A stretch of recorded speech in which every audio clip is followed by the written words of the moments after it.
should be live, I hope. I hope I changed my category correctly, did I? No, I did not. It still says rivals. I gotta change that right now. Oops. I thought I saved the changes I made. Whoops. Everyone just hold on a second. I'm not playing Marvel Rivals today.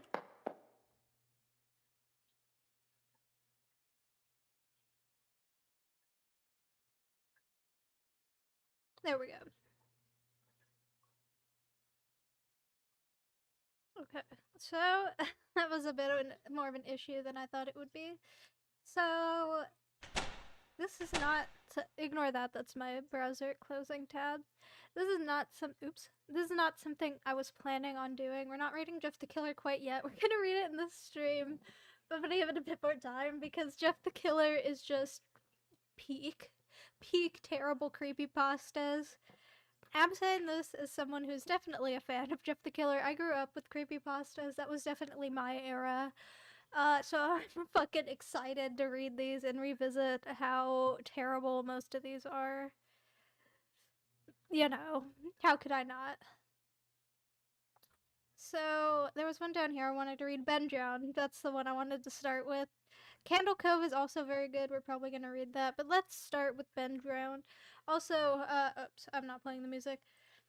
This stream is literally just gonna be me reading creepypastas, by the way, because I felt like it and I like horror, so you can deal with it if you don't like that, or just leave, I guess. I don't know. Why does it say I've only been live for 1 second? My Twitch stats still fucked up in OBS. Hang on. I'm gonna close that out and then re-bring that in. You can listen to this lovely music in the meantime. Doesn't really fit what I'm doing right now, but who really gives a shit, honestly?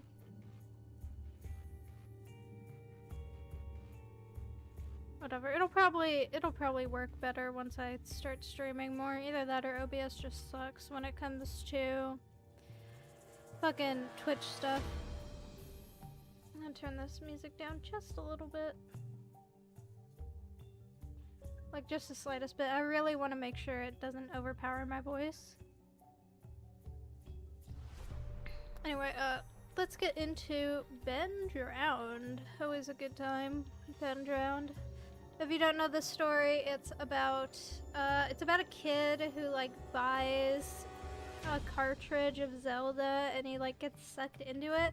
I don't know how this has a 9.6 out of 10 for votes. Estimated reading time 47 minutes. Okay. Synopsis, no. Appearance and origins, no. I don't care about this.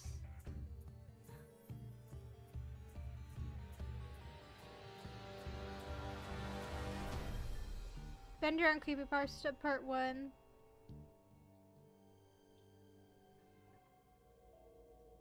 Is this where the actual story starts? Yes, it is. Okay. We're good. We're good. It's fine. I'm gonna keep my Twitch dashboard open here just so I can check on things every now and again because I honestly don't trust OBS. Anyway, let's get into this. Okay, X. I need your help with this. This is not copy pasta, this is a long read, but I feel like my safety or my safety or well-being could very well depend on this. This is video game related, specifically Majora's Mask, and this is the creepiest shit that has ever happened to me in my entire life. I'm sure it is. I don't know why there's tags down here. Having said that, I recently moved to my dorm room, starting as a sophomore in college, and a friend of mine gave me his old Nintendo 64 to play. I was stoked, to say the least. I could finally play all those old games of my youth that I hadn't touched in at least a decade. His Nintendo 64 came with one yellow controller and a rather shoddy copy of Super Smash Bros. And while beggars can't be choosers, needless to say, it didn't take long until I became bored of beating level 9 CPUs. I'd be bored too. That weekend, I decided to drive around my neighborhood about 20 minutes or so off campus, hitting up local garage sales, hoping to score on some good deals from ignorant parents. I ended up picking up a copy of Pokemon Stadium GoldenEye. Fuck yeah! F-Zero and 2 other controllers for $2. That's really good. So, Or was I?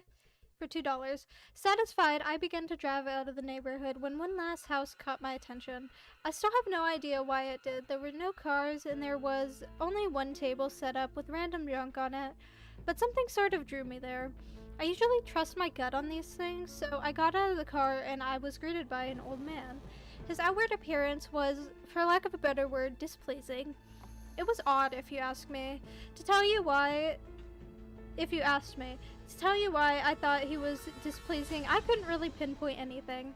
There was just something about him that put me on edge. I can't explain it. All I can tell you is that if it wasn't in the middle of the afternoon and there were other people within shouting distance, I would not have even thought of approaching this man. That seems kind of mean. I mean, like, this poor old man. And, like, you're just fucking... Whoops! Sorry about that. I was holding the controller for my ring light and I hit it. I shouldn't be holding that in my hand playing that. Whoops. My bad. That low-key gave me a heart attack. That's probably gonna be the scariest thing that happens in this entire fucking stream. But whatever, who gives a shit. Where were we? He flashed me this music is way too fucking over the top for what I'm reading right now. I need, like, chill horror music.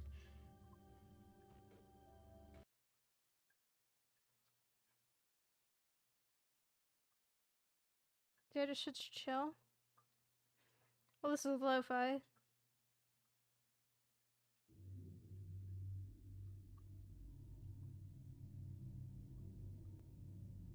That's just gonna be ambience.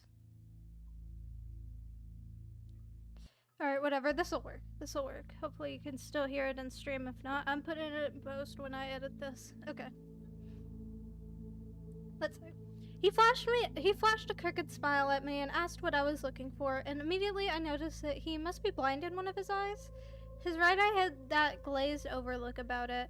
I forced myself to look at his left eye instead, trying not to offend, and asked him if he had any old video games. I was already wondering how I could politely excuse myself from the situation when he would tell me he had no idea what a video game was, but to my surprise he said he had a few ones in an old box. He assured me he'd be back in a jiffy and turned to head back to the garage. As I watched him hobble away, I couldn't help but notice that what he was selling on his table. Littered across his table were rather peculiar paintings, various artwork that looked like ink blots that a psychiatrist might show you. Curious, I looked through them. It was obvious why no one was visiting this guy's garage sale. These weren't exactly aesthetically pleasing. As I came to the last one, for some reason it almost looked like Majora's Mask. The same heart-shaped body with little spikes protruding outwards. Initially, I just thought that since I was secretly hoping to find that game at these garage sales, some Freudian bullshit was projecting itself into the ink blots. But given the events that happened afterwards, I'm not so sure now. I should have asked the man about it. I wish I would have asked the man about it. After staring at the Majora's Mask-shaped blot, I looked up, and the old man was suddenly there again, arm's length in front of me, smiling at me. I admit I jumped out of reflex, and I laughed nervously as he handed me a Nintendo 64 cartridge. It was the standard gray color, except someone had written Majora on the back of it except someone had written Majora on it in black permanent marker. I got butterflies in my stomach as I realized what a coincidence this was and asked him how much he wanted it for it. The old man smiled at me and told me that I could have it for free, that it used to belong to a kid who was about my age and he didn't live here anymore. There was something weird about how the man phrased that, but I didn't really pay any attention to it. I was too caught up not only finding this game, but getting it for free. I reminded myself to be a bit skeptical since this looks like a pretty shady cartridge and there's no guarantee that it would work. But then the optimist inside me interjected that maybe it was some kind of beta version or pirated version of the game, and that all I needed to be, and that was all I needed to be back on Cloud 9. I thanked the man, and the man smiled at me and then wished me well, saying, "Goodbye then." At least that's what it sounded like to me. All the way in the car ride home, I had a nagging doubt that the man had something else. My fears were confirmed when I booted up the game. To my surprise, it worked just fine.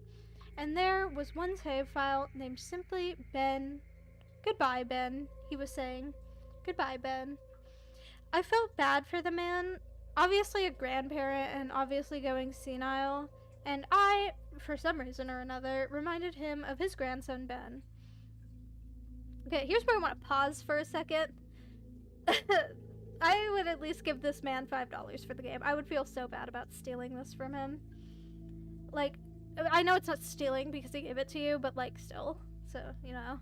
So that's already a weird thing about this story. If you've read this story, or, like, have heard someone read it, you know where this story is going. If you haven't, holy shit, are you in for a treat. Anyway, out of curiosity, I looked at the save file, eyeballing it. I could tell that he was pretty far into the game. He had almost all the masks and 3 out of 4 remnants of the bosses. I noticed that he had an owl statue to his save game. He was on day 3, and by the stone tower temple, with hardly an hour left before the moon would crash. I remember thinking that it was a shame that he had come so close to beating the game, but he never finished it. I made a new file named Link out of tradition and started the game, ready to relive my childhood. For such a shady-looking game cartridge, I was impressed at how smoothly it ran. Literally just like a retail copy of the game, save for a few minor hiccups here and there, like textures being where they shouldn't be, random flashes of cutscenes at odd intervals, but nothing too bad. However, the only thing that was a little unnerving was that at times the NPCs would call me Link, and at other times they would call me Ben. I figured it was just a bug, a fluke in the programming causing our files to get mixed up or something. It did kind of creep me out though after a while, and it was around after I had beaten the Woodfall Temple that I regrettably went into the save file and deleted Ben. I had intended to preserve the file just out of respect for the game's original owner. It's not like I needed the 2 files anyway, hoping that it would solve the problem. It did, and it didn't. Now NPCs wouldn't call me anything. Where my name should be in the dialogue, there was just a blank space. My save file name was still called Link, though. Frustrated and with homework to do, I put down the game for a day. It's something really annoying about these old creepypastas. They never give you any ages. I don't know the fucking age of whoever bought this game. Maybe he said his name, I don't know. Anyway, look. This kid's said homework, but it sounds like he lives alone. I'm just gonna do what every creepypasta author intends you to do and just project my age onto this guy. So, for the sake of the story, he's 19. I started playing the game again last night, getting the Lens of Truth and working my way towards completing the Snowhead Temple. Now, some of you more hardcore Majora's Mask players know about the 4th day glitch. For those who don't know, you can Google it, but the gist of it is that right as the clock is about to hit 00000000, on that final day, if you talk to the astronomer and look through the telescope, if you time it right, the countdown disappears and you essentially have another day to finish whatever you were doing. Deciding to do the glitch and try and finish the Snowhead Temple, I happened to get it right on the first try, and the time counter at the bottom disappeared. However, when I pressed B to exit the telescope, instead of being greeted by the astronomer, I found myself in the Majora boss fight room at the end of the game. The trippy boxed arena starting at Skull Kid hovering above me. There was no sound, just him floating in the air above me, and the background music, which was regular for the area, but still creepy. Immediately, my palms began to sweat, and this was definitely not normal. Skull Kid never appeared here. I tried moving around the area, but no matter where I went, Skull Kid would always be facing me, looking at me and not saying anything. Nothing would happen though, and this kept up for around 60 seconds, but I think the game had been bugged or something. But I was beginning to doubt that very much. I was about to reach for the reset button when text appeared on my screen. You're not sure why, but you but you apparently had a reservation. I instantly recognized that text. You get that message when you get the room key from Andrew at the Stockpot Inn. But why was it playing here? I refused to entertain the notion that this was almost as if the game was trying to communicate with me. I started.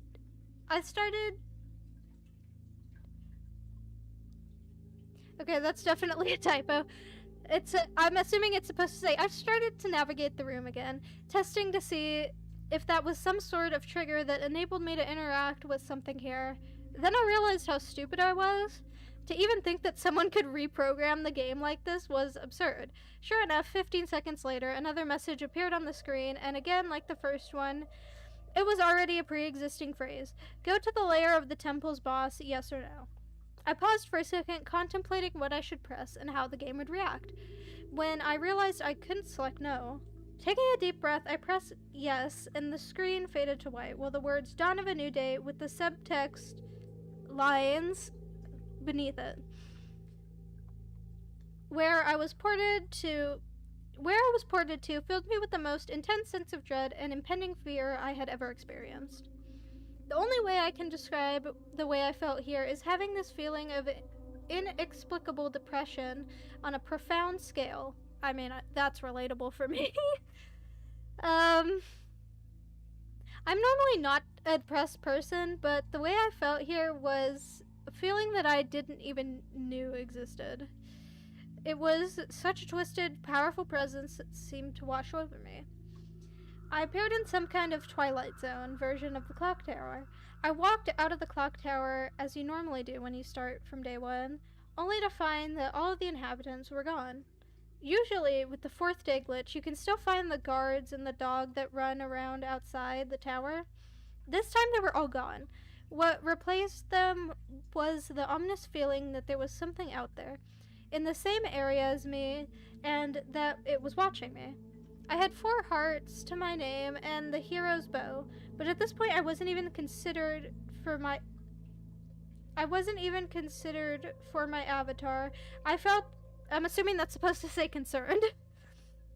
But at this point, I wasn't even concerned for my avatar. I felt that I personally was in some kind of danger. Perhaps the most chilling thing was the music. It was the Song of Healing, ripped straight from the game itself, but played in reverse. The music would get louder, building up so as if you should expect something to pop out at you. But nothing ever did. The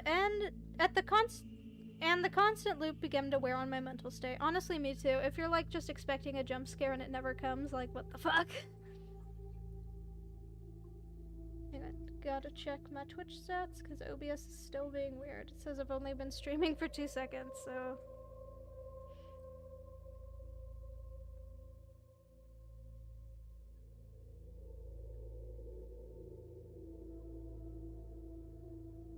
I don't know why that's doing that. I'm just gonna remove that from my OBS at this point.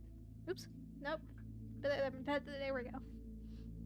Every now and then, I would hear the faint laugh of the Happy Mask salesman in the background, just quiet enough so that I wasn't sure if I was just hearing things, but just loud enough to keep me determined to find him.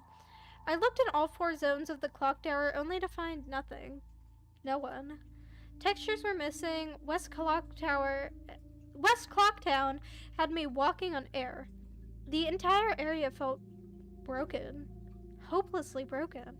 As the reverse Song of Healing repeated for what must have been the 50th time, I just remember standing in the middle of Clocktown, realizing that I had never felt so alone in a video game before. As I walked through the ghost town, I don't know whether it was a combination of the out-of-place textures and the atmosphere and the haunting melody of the once peaceful, soothing song being butchered and distorted, but I was literally on the verge of tears, and I had no idea why. I hardly ever cry. Something had gripped me here in this powerful sense of depression that was both foreign and crippling. I tried to leave Clocktown, but every time I attempted to zone out, the screen would fade to black, and I would just zone into another part of Clocktown. I tried to play my ocarina. I wanted to escape, and I did not want to be here. but every time I played the Song of Time or the Song of Soaring, it would only say, "Your notes echo far, but nothing happens." By this point, it was obvious the game didn't want me to leave, but I had no idea why it was keeping me here. I didn't want to go inside the building. I felt that it would be too vulnerable there to whatever I was terrified of.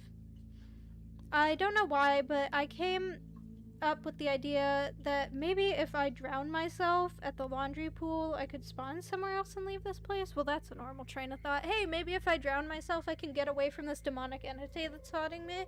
Yeah, that's a train of thought every normal person goes through all the time, for sure. Yeah.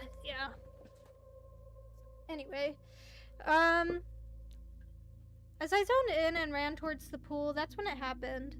Link grabbed his head. Hang on.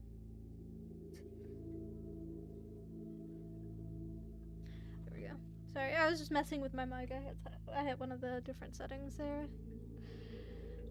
Check in on Twitch just to make sure it's still streaming. Oh shit, I never disabled YouTube chat, did I? Whoops. Hang on, let me go do this really quick. Slight intermission. Intermission. Go grab snacks and shit, because we got a lot of creepypastas to read today. I want to do like 3, honestly.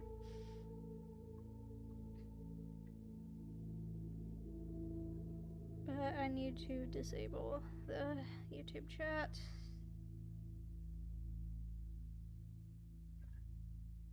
There we go.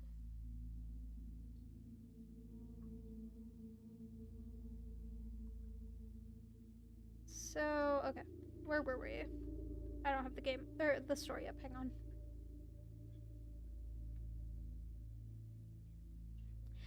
As I zoned in and ran towards the pool, that's when it happened. Link grabbed his head, and the screen flashed for a brief moment to the happy mask salesman smiling at me. Not Link.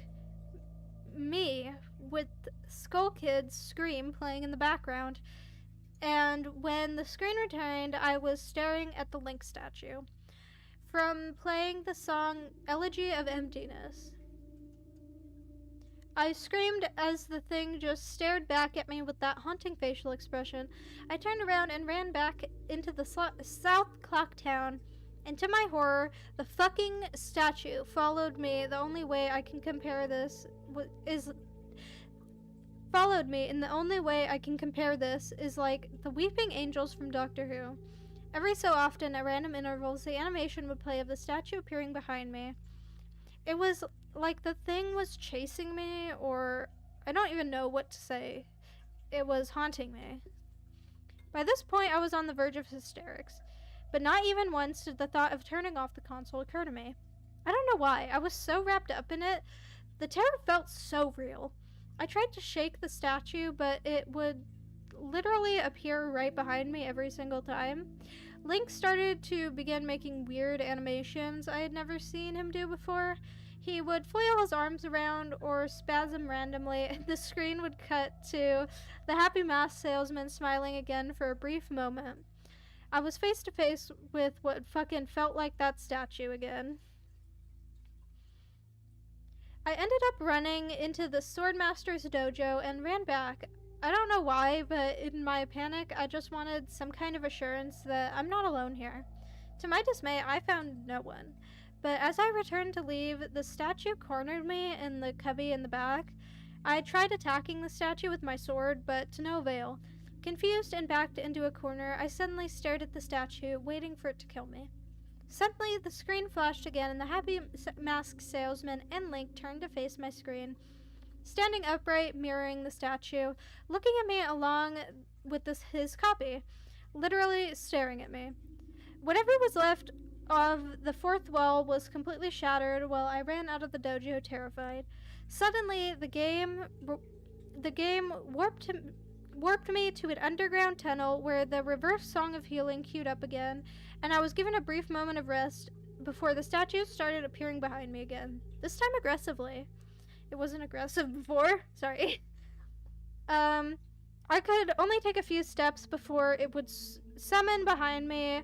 I hurried my way back out of the tunnel and appeared in Southern Clocktown. As I ran aimlessly in the sheer panic, suddenly a re-dead screamed. Suddenly a re-dead screamed, and the screen faded to black as dawn of a new day and lines appeared again. The screen faded, and I was standing on top of the clock tower with Skull Kid hovering over me again. Silent. I looked up, and the moon was back, looming just meters above my head, but the Skull Kid just stared at me hauntingly with that fucking mask. A new song was playing. The Stone Tower Temple theme played in reverse. In some sort of desperate attempt, I equipped my bow and fired a shot off at the Skull Kid. And it actually hit him. And he played the animation of him reeling back. I fired again, and on the third arrow, a text box appears saying, "That won't do you any good. Hee hee." And I was picked up off the ground, levitated upwards on my back, and then Link screamed as he burst into flames, instantly killing him. What the fuck? Okay. I jumped when this happened. I had never seen this move used by anyone in the game. No shit. And Skull Kid himself didn't have any moves. As the death screen played, my lifeless body still burning, the Skull Kid laughed, and the screen faded to black, only to have me reappear in the same place. I decided to charge him, but the same thing happened. Link's body was lifted off the ground by some unknown force, and he immediately burst into flames again, killing him. This time, during the death screen, the faint sounds of the reverse song of healing could be heard. On my third and final try, I noticed that there was no music playing this time, that all there was this eerie silence, and I remember that the original encounter with the Skull Kid, you were supposed to use the ocarina to either travel back in time or summon the giants. I attempted to play the Song of Time, but before I could hit the last note, Link's body once again horrifically exploded into flames, and he died. Great!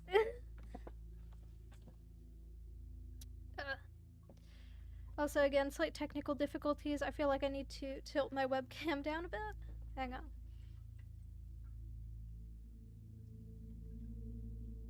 We're just gonna chill for a second while this goes on.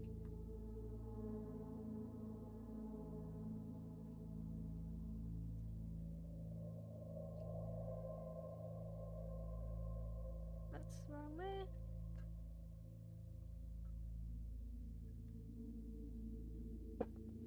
Alright, that should be good. There we go, okay. Where were I? Yeah, he burst into flames and he died. And then, as the death screen neared its end, it began to chug, as if the cartridge was trying to process a lot of something. When the screen came to, it was the same scene as the first 3 times, except this time Link was lying on the ground dead in a position I had never seen him in the game before. His head tilted towards the camera with the Skull Kid floating above him. I couldn't move, I couldn't press any buttons, all I could do was stare at Link's dead body, and after 30 seconds of this, the game simply fades with the message, "You've met a terrible fate, haven't you?" before kicking you out to the title screen. Upon getting back to the title screen and starting again, I noticed the save file was no longer there. Instead of Link, it was replaced with Your Turn. Your Turn had 3 hearts, 0 masks, and no items. I selected Your Turn, and immediately when I did, I was returned to the clock tower rooftop scene of my Link dead and the Skull Kid hovering over him, with the Skull Kid laughing, looping again and again. I quickly hit the reset button, and when the game booted up again, there was one more save file added below Your Turn, entitled Ben. Ben's save file is right back where it was before I deleted it, at the Stone Tower Temple with the moon almost crashing. I turned the game off at this point. I'm not superstitious, but this is way too fucked up, even for me. I haven't played it at all today. Hell, I didn't even get any sleep last night. I kept hearing the reverse song of healing in my head, and just remembering the sense of dread I felt exploring the clock town. I drove back to the old man's house today to ask him some questions with a buddy of mine. No way was I going there alone. Only to find that there was a for sale sign in the front yard, and when I rang the doorbell, no one was home. Holy shit, he died. Ben killed him, confirmed. Anyway.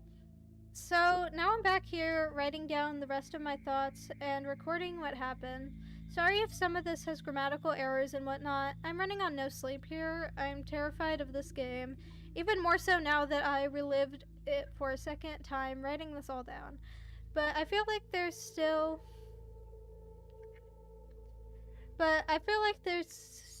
more to it than meets the eye. That there's something calling to me to investigate this further. I think that Ben is something in this equation, but I don't know what. And if I could get a hold of the old man, then I would be able to find some answers. I needed another day or so to recuperate before tackling this game again. Why the fuck would you go into it again? It's already taken a toll on my sanity, I feel like, but next time I do this, I'm going to be recording my footage all the way through. The idea to record only came to me towards the end, so you see the last few minutes of what I saw, including Skull Kid and the Elegy statue. But it's on YouTube here, and there's no link, so I don't know. The music is amazing, of course it's amazing. You have to have a ambiance for a serious story such as Ben Drowned, of course. So serious, this story. So serious. Oh, here it is. I'm going to stay in this thread for a little while longer before I fall asleep to hopefully answer any questions you guys might have, or hopefully listen to your ideas or theories to help me shed some light into this, or maybe things I should try and do. I think I'm going to play Ben's file tomorrow to see what happens. Maybe I was supposed to do that, but all along. I don't believe in paranormal shit, but this is a little fucked up. But maybe this Ben guy is just a really good hacker / programmer. I don't want to think about the alternative if he isn't. That's the end of this copy. That's the end of this copy and paste. I'm hoping that maybe this is some kind of running gag the developers had, and that other people have gotten this gag or hacked copies of the game like this. This just really scares me. Day 4. And this is part 2. So let's watch the video and then we'll go into part 2 of the story. I want to be really thorough with Ben here.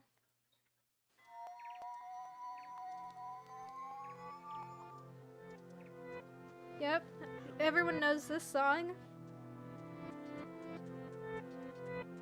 I'm gonna say, for as shitty and funny as the story is, this music, I've heard the music for this before, I have not seen the video.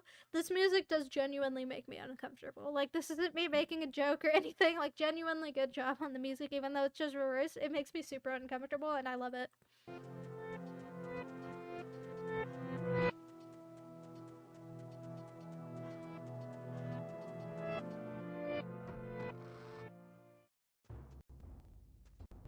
Swordsman School.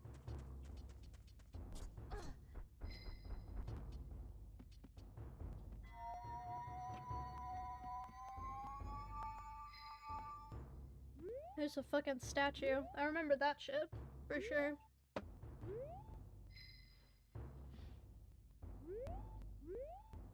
Fucking sound effect.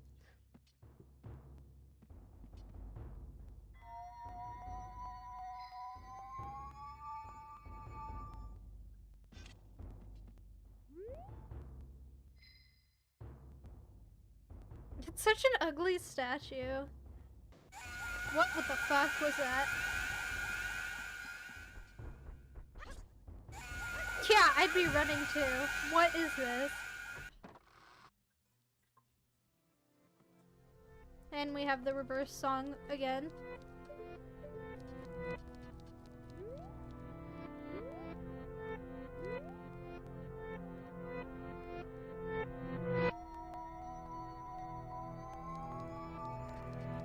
Yeah, and there's a fucking statue. So it's just stalking him, basically. That's creepy. You can literally see it teleporting around. It's kind of a nice touch that they put the teleporting effect too. And yeah, now it's chasing him a lot more aggressively. South Clocktown.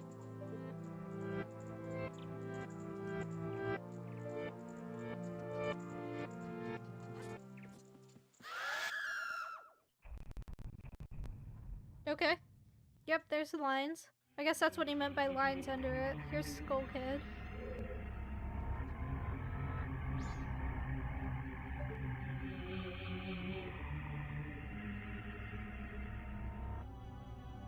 Yeah, and there's this moon getting close as fuck all up in my shit. Or, I mean, all up in this guy's shit. It wasn't me personally playing this.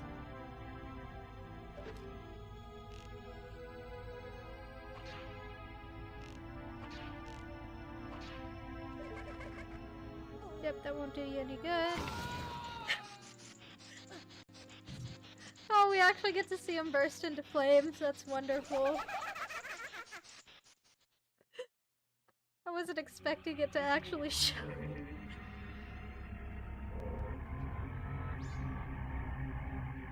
Admittedly, this is a pretty well done video. For as ridiculous as a story is.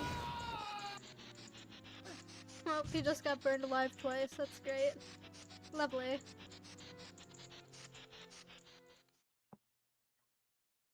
Oh, we're going back for a third time?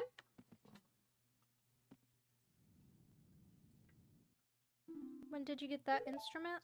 The ocarina? Doesn't he have the ocarina like the whole game? I don't know. I don't play Zelda.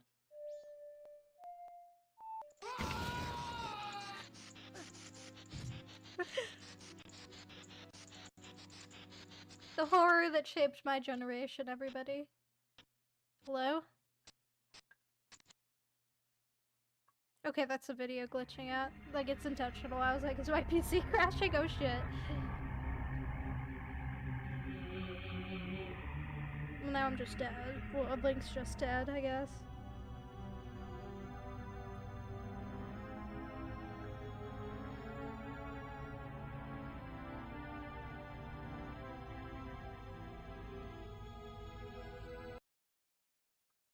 Okay. You've met with a terrible fate, haven't you? N64.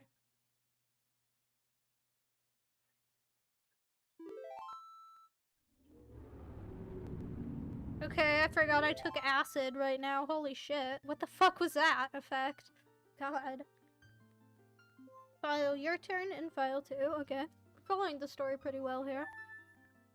3 hearts, mass 0, no green thingies, and no whatever that was.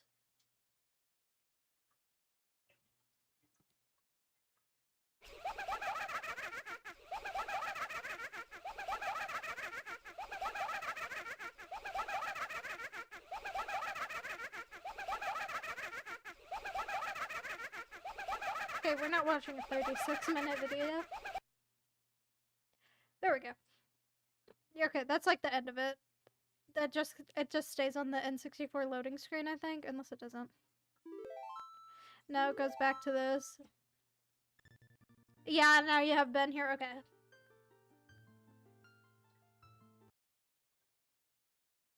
So that's that. Okay, now we're moving into part 2 of this story. That's not what I need. Turn our ambience back on. I'm going to post what happened and link the video footage, but last night everything got too real for me. I think I'm done messing around with this. I passed out pretty much immediately after making that thread, but last night, that Elegy of Emptiness statue, I had a dream about it. I dreamed that it was following me in my dream, that I would be minding my own business, and then when I'd feel my neck hairs stand on end, and then I would turn around, that horrible, lifeless statue would be staring at with those empty eyes right at me, merely inches away. In my dream, I remember calling it Ben, and never before had I had a dream that I could remember so vividly. But the important thing is I did get some sleep, I suppose. I would not want to sleep in this situation, quite honestly. But you do you, man. You do you. And then...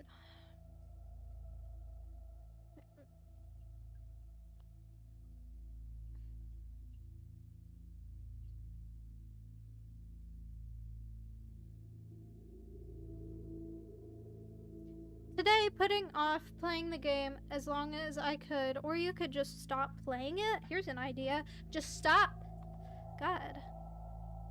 Today, putting off playing the game as long as I could, I drove back up to the neighborhood to see if the old man came back.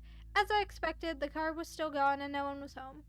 As I was walking back to my car, the man next door, mowing the grass, killed the power to his lawnmower and asked me if I was looking for someone. I told him that I was looking to talk to the old man that lived here, to which he told me what I already knew. He was moving, trying a different avenue. I asked if the old man had any family or relatives I could talk to. I discovered that this old man had never been married, nor did he have any children or grandchildren through adoption. Starting to become worried, I asked one final question, one that I should have asked from the beginning. Who was Ben? That's the question of the hour. The man's expression turned grim, and I learned that 4 days down, around 8 years ago, on April 23rd, the man informed me that it was the same day as his anniversary. That's how he knew the specific date. There was an accident with a young boy named Ben in the neighborhood shortly after his parents moved, and despite any further attempts to talk to the man to get more information, he wouldn't divulge anything else. Well, that's not suspicious at all. How do you know he didn't kill this little child that drowned? When I went back and started playing again, I loaded up the game and immediately jumped at the title screen where the mask flies by. The sound that played was not the normal whoosh sound, it was something much more higher pitch. I pressed start, bracing for the worst, but just like the 2 nights ago, the files Your Turn and Ben were displayed. Truth be told, I looked at the Ben file earlier. It seems to fluctuate between displaying the owl save and not. I brought up the Ben file as hesitated for a moment, noticing that the stats were not the same as they originally were 2 days ago. It seemed like he had already completed the Stone Tower Temple this time. Summoning my courage, I selected it. Immediately, I was thrust into complete chaos. Sure enough, I was outside Stone Tower Temple, but that's about all that was expected. The zone itself wasn't called Stone Tower Temple, but rather and immediately a dialogue box of complete gibberish that I couldn't make out greeted me. Link's body was distorted, his back was cocked violently to the side, where his posture was permanently disfigured. Link's expression was dull, almost monotonous. He had an expression on his face that I didn't recognize before, and it was a blank look, as if he was already dead. As Link stood there, his body spasmed irregularly back and forth. I examined what had become of my avatar, and I noticed I had a C button item I had never seen before. Some kind of note, but pressing it did nothing. Sounds played back and forth that I didn't recognize from the game, almost demonic in nature, and there was some kind of high-pitched yip or something, or some kind of laugh or something that played in the background. I had all of 2 minutes to take in the environment before another one of those fucking Elegy of Emptiness statues was summoned, and immediately after I was cut into the Dawn of a New Day screen, except this time without the line subtext. So I'm assuming that means it was literally just the fucking Dawn of a New Day screen with the no subtext, but I mean, I guess. I was in a Deku scrub in Clocktown, in Clown Talk. This would normally play after the first time you traveled back in time. Cattle would say, what just happened? It's as if everything has... But instead of saying, start it over, she finished her remark in the broken text as the laugh of the happy masked salesman played in the background. I was put back in control of my character, but from a fucked up camera angle, I was looking from behind the door to the clock tower, watching my avatar run around as a Deku scrub. Seeing how I really had no place to go because I couldn't see anything, I begrudgingly went inside the door. There I was greeted by the happy mask salesman, who simply told me, "You've met with a terrible fate, haven't you?" before the screen whited out. I was in Termina Field as a human again. I might as well have not been playing the same game anymore. I was being warped around and there was no sign of a clock or anything. I took a moment to get my bearings, and as I looked around the field, I immediately I could tell that this was not normal. There were no enemies, and a twisted version of the Happy Mask Salesman's theme was playing. I decided to run towards Woodfall before I noticed a gathering of 3 figures on the side, one of them being Epona. As I approached them, to my horror, I saw the Happy Mask Salesman, the Skull Kid, and the Elegy of Emptiness statue just standing there. So I figured maybe they were bugged out, but by now I told myself that I should know better. Nevertheless, I approached them carefully and found that the Skull Kid was playing some kind of idle animation loop. Same with Epona. And the Elegy of Emptiness statue was just doing what it had been doing all along, just standing there eerily. It was the Happy Mask Salesman that scared me more profoundly than the other two. He too was idle, wearing that same shit-eating grin. But wherever I moved, his head slowly turned and followed me. I had not engaged with any dialogue with him, nor was I in combat with him, yet his head still continued to follow my movements, reminding me of my first encounter with the Skull Kid on top of the clock tower. I pulled out my ocarina, to which the game played the ding sound where you're supposed to play your ocarina, and tried a song I hadn't played yet, the Happy Mask Salesman's own song, and the song that had been playing on loop back in Day 4, the Song of Healing. That's the song we heard in the video, by the way. I finished playing the song, and as I did, an ear-piercing shriek blasted on my TV. The sky immediately started flashing, the Happy Mask Salesman's twisted theme song sped up, intensifying the fear inside me, and Link exploded into flames. And died. Of course, he always dies. The 3 figures stayed lit up during my death screen as they watched my lifeless body burn. I can't describe to you how sudden and terrifying the transition from eerie to terror is. From eerie to terror, it is. What? You're going to have to watch the video if you want to see firsthand. The same fear that caused me to lose sleep 2 days ago started to grip me again. As I was met with the text, "You've met with a horrible fate, haven't you?"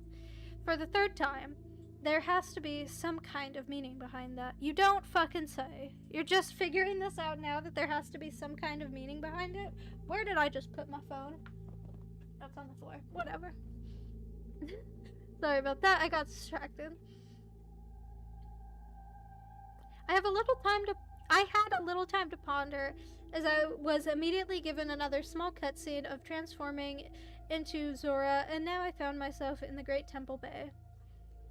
Hesitant but curious to see what the game had in store for me, I slowly made my way towards the beach, where I found Epona. I was wondering why the game had decided to put her here.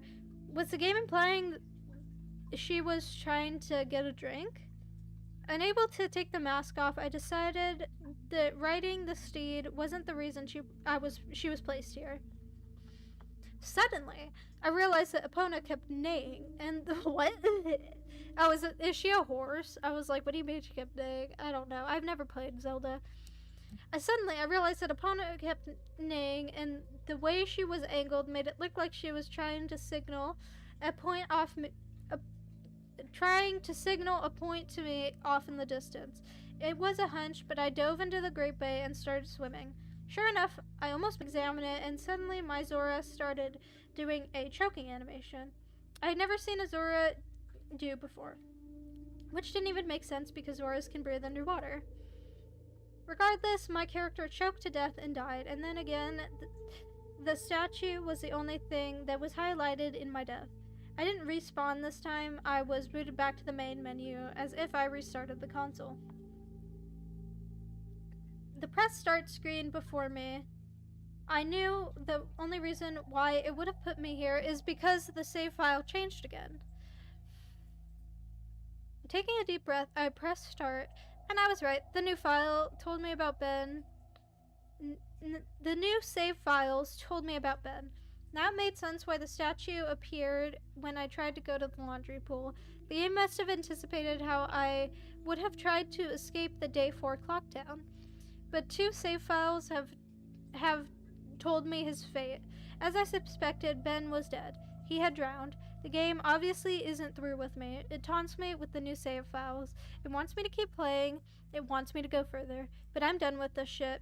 I'm not touching any more of the files. This is already way too horrifying for me, and I don't even believe in the paranormal. But I'm running out of explanations. Why would someone send me this message? I don't understand it. I just get too depressed thinking about this. The footage is up here for those who want to see it and try and analyze it.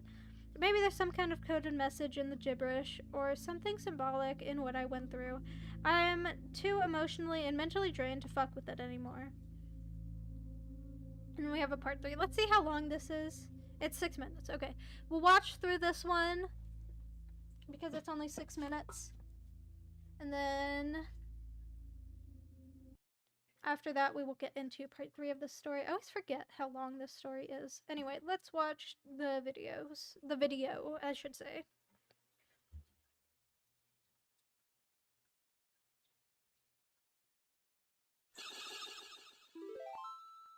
God, the fucking acid effect is back. That hurts my eyes. Your turn in bed. Okay.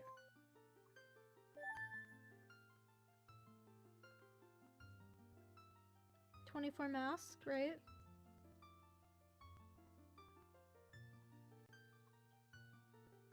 Why would you open the Ben file?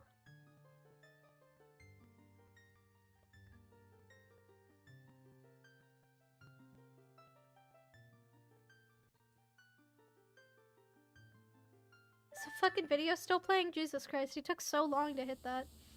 Stone. You okay? Okay. Fucking man is bent over.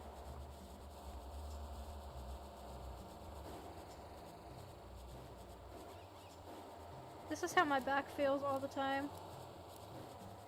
Literally, like, this is the amount of back pain I have. It feels like this shit.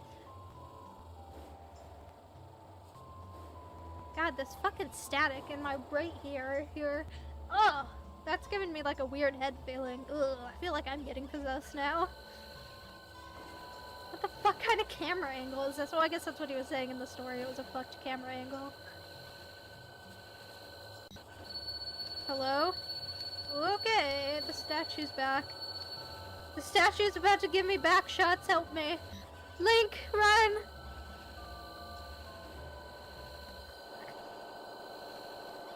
Someone had to be high when they made this, right? Oh, it's the dawn of a new day. We don't have the line text anymore, like the story said. Ew.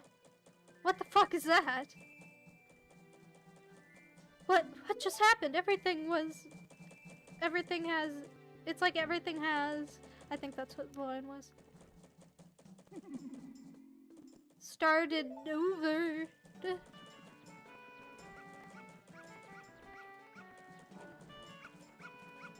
There's dogs now?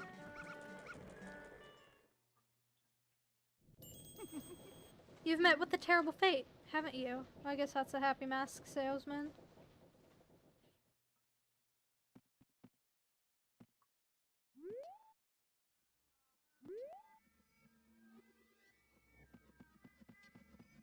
Yep, and back with the creepy backwards Song of Healing again.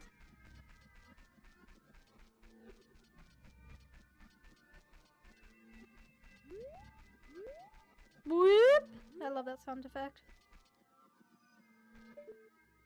I've seen this video before. This is the only Ben Drowned video I've seen. I've seen from this point to where it glitches out, but like only very briefly, and I didn't watch it with sound on, so you know, this is like a first for me at this point.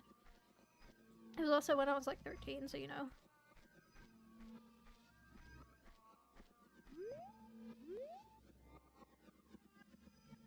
The fucking poses all these people are in are so funny.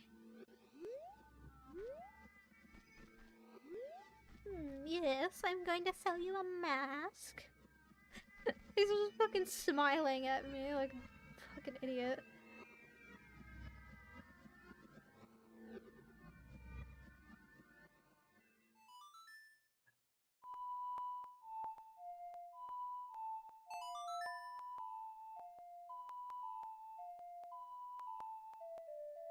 So this is the Happy Mask salesman thing.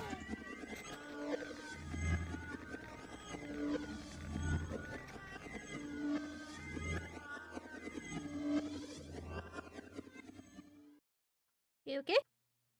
You've met with the terrible fate, haven't you? What the fuck is going on?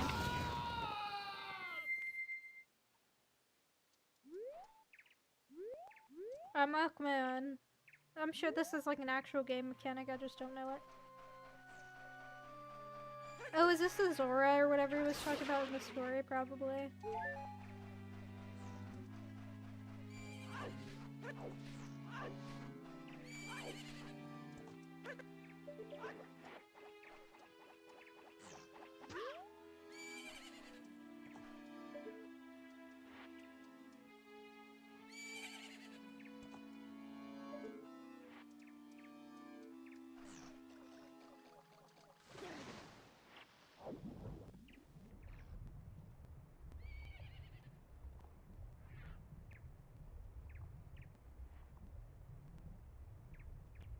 Okay, so I guess this is the part where he's just fucking swimming around.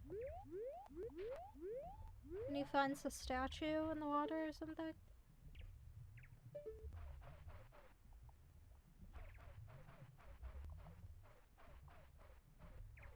Is that supposed to be the statue? What the fuck? It's so dark. I mean, I guess I have a ring light on, but like, holy shit. Oh, there we go. Now we can see its ugly ass face. That's a face not even a mother could love.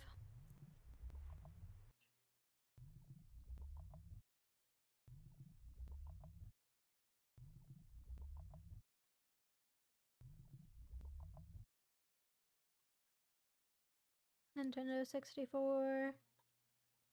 There we go. Okay, so does anything else happen? Yeah, I think it just goes back to the loading screen. We'll watch to the loading screen just for the sake of seeing what save files there are now. Because I think he says it changes in the story. Yeah, it says Ben drowned. So that's what he means by the file tells him what happens. Is now it says Ben drowned, so it's actively telling you it. So let's go. Ben Drowned Part 3, titled Drown. I know it's early in the morning, but I've stayed up all night and I can't sleep. I don't care if people see this. That's not the point.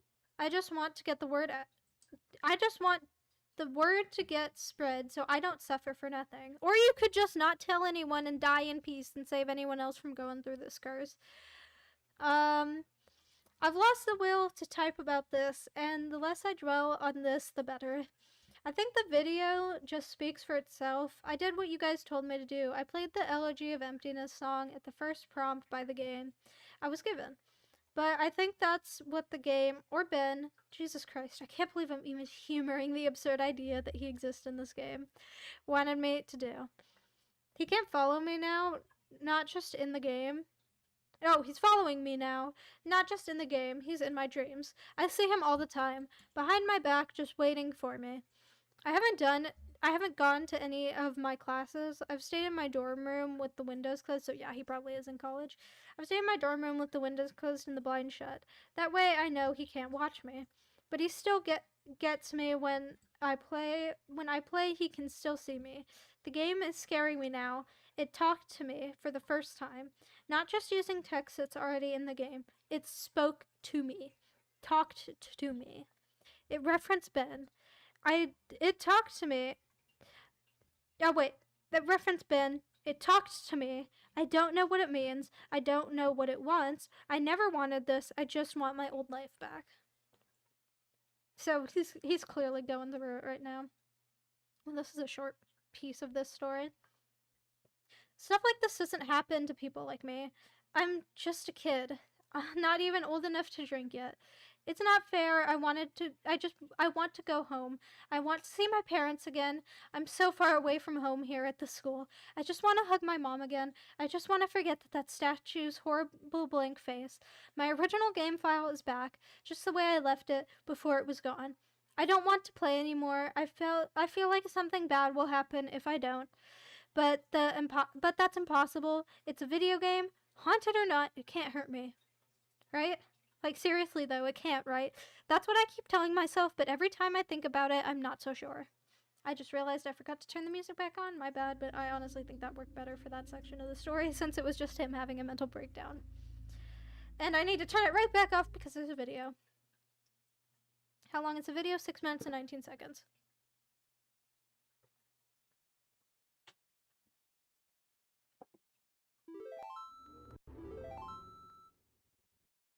So Ben drowned, yeah, we know that.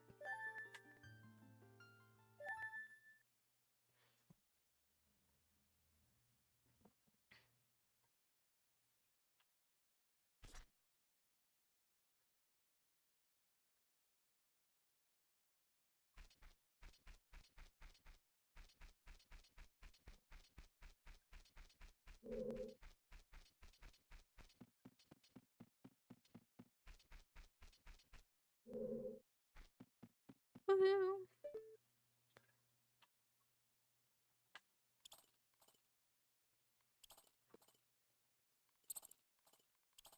Parkour.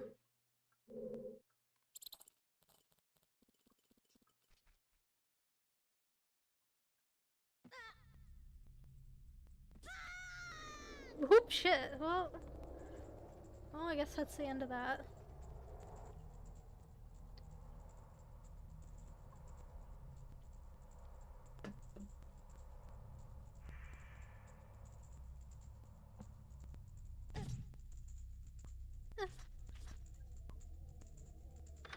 We're on a flower now.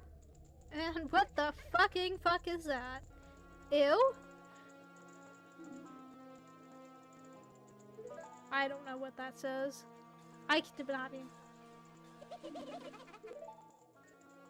Oh, boo-hoo, why the sad face? I just thought I'd have a little fun with you. Hello? Okay, it's supposed to be glitching like that. Every time it does that, I get nervous that it's my stream glitching, but it's not, it's the video.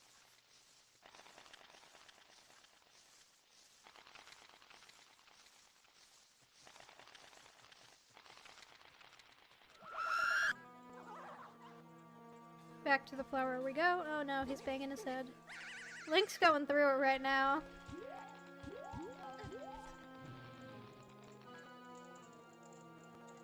Whoop! He just fucking floated his ass back into that hallway. This!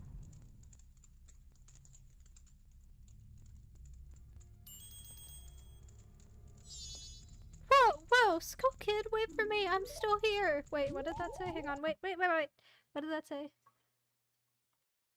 Oh, fuck.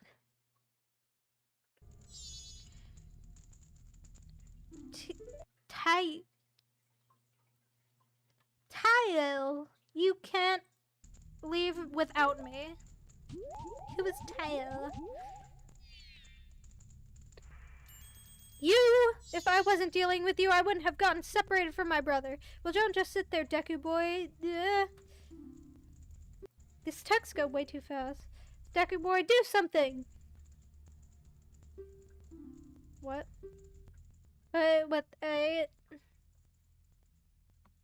What is he supposed to do?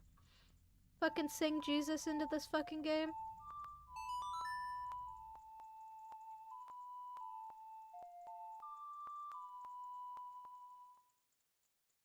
Yay. Okay. You shouldn't have done that. Why?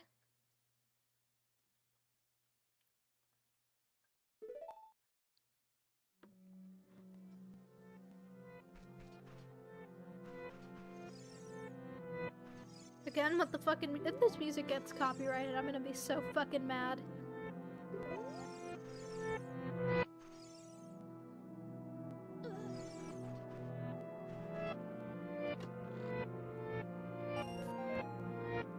You shouldn't have done that, but I got 5 gem thingies.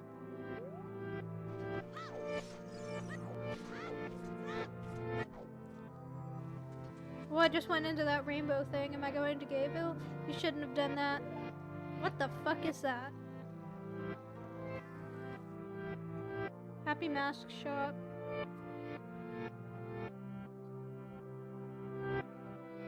You shouldn't have done that. I'm gonna assume every single person is gonna say you shouldn't have done that. Yep, you shouldn't have done that. Great. Watch out! What? Ben is getting lonely. Well, he can stay alone.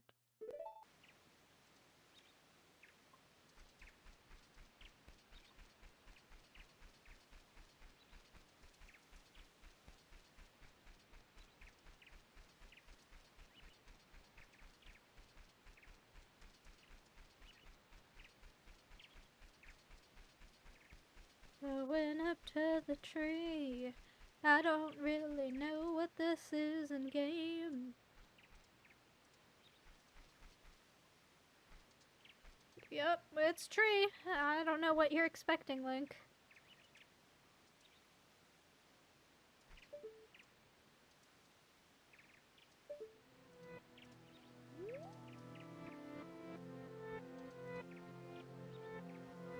And the fucking statue is back and it's bringing its goddamn busted ass music with it, of course.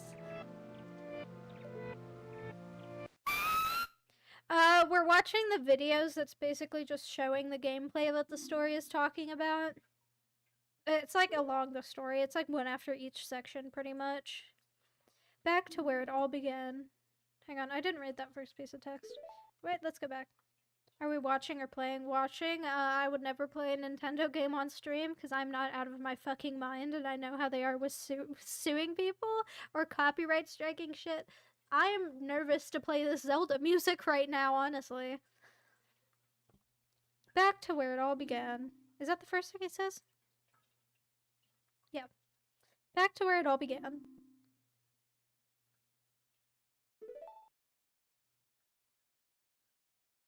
Come play with us. Dawn of the final day. The story has been drowned. 24 hours remain. Nintendo 64.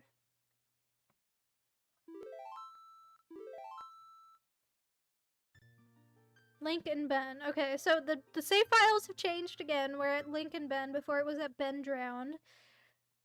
Hey, Mark. Okay. I didn't know Nintendo was that bad. Disney, yes, but not Nintendo. They copyright strike people all the fucking time. How do you not know about that? It's crazy. Anyway, Ben drowned part 4, Jaducible, whatever that means. Let me clear things up. I know you guys are worried, but Jaducible is okay. He finished moving out today, and he said he's going back home. I'm assuming Jaducible is supposed to be our MC in this. And this is someone else typing from his perspective. I'm not certain though, but I'm gonna assume, I'm gonna read like that's what's happening. Let me clear things up. I know you guys are worried, but Jaducible is okay. He finished moving out today and he says he's going back home. He's just taking this semester off. I'm not really sure what happened. I have a vague idea, but you guys probably know more than I do. I'm Jaducible's roommate, and obviously I knew something was wrong with him for a few days now. He stayed in his room all the time, fell out of contact with literally all of his friends, and I'm pretty sure he hasn't been eating hardly anything. After the second day, I couldn't stay there anymore, so I've been crashing at a buddy's place and only coming to my room to get the stuff I need. I'm also forgetting to play the fucking music again. Jesus H. Christ. I tried talking to him several times, but he would cut me off or keep the conversation brief. When I asked him about his strange behavior, it's like he was convinced something was haunting him. Yesterday, I grabbed my philosophy book and he approached me, looking awful, like horrible bags under his eyes. He handed me a flash drive and gave me specific instructions. He told me that he needs me to do one last favor for him. He finally explained to me what has been going on, gave me the account info to his YouTube account, and told me that he's getting away from here, and that it lured him to play it again instead of trying to change things, and that he shouldn't have done that, and to upload the footage and inform people what happened. I told him that he could do it himself, and he got this wild look in his eyes and told me that he is never looking at that game again. And that's the last thing he said to me. He never even said bye when his parents came to pick him up. I never even got to meet his parents. I don't know why a roommate would want to meet his roommate's parents, but I don't know, maybe there's some gay shit going on. I have no idea. Honestly can't tell what happened. When he spoke, it was kind of hard to understand him, and his fucked up appearance really distracted me. That's rude. On the flash drive, there was footage of the game last night and a text document with his name and password for YouTube, and a third document called thetruth.txt, containing what he told me were his notes that he'd taken. He told me that this meant everything to him, that I follow his instructions exactly. Normally, I wouldn't be so to the letter for a request over a fucking video game. But the way he spoke and the way he looked made me know this was really serious, and I'm going to honor that. I've had this video since yesterday, but to have someone help me use Pinnacle, that's not really my forte. But I had to have someone help me use Pinnacle, that's not really my forte. That, after watching it, I had to go back through and look at his other videos on his YouTube account to realize what was going on, and even then I'm really, really confused. The video I'm releasing tonight, thetruth.txt, will be released on September 15th, just like he requested. I haven't dared peek at it yet, so the first time I'm seeing it will be the first time you see it out of respect to my friend. To answer your questions, no, I haven't tried calling him yet. I think I'll give him a call tomorrow and see if he's okay or not. He should have gotten back home by now. About the video. In this video, I cut straight to when he loaded the Ben file in the game. I look back and I realize that Jeducible left the save select screen in because it said the different names sometimes, so my bad for that. But all it said this time was the same at the end of his last video, Link and Ben, nothing different. I wasn't there when he played it, but it looks to me like the beginnings of when he first spawns. But it looks to me like in the beginning when he first spawns, he's testing out his equipment or seeing what items he has or something. Because apparently they've changed randomly before. Then after that, I think the game just got too personal for him. So we're about to see what he saw in this file in this video right here, called Jeducible.wmv, and then we got this creepy ass picture for Ben Drowned Part 5, The Truth. This one is 7 minutes, so let's get into this next video.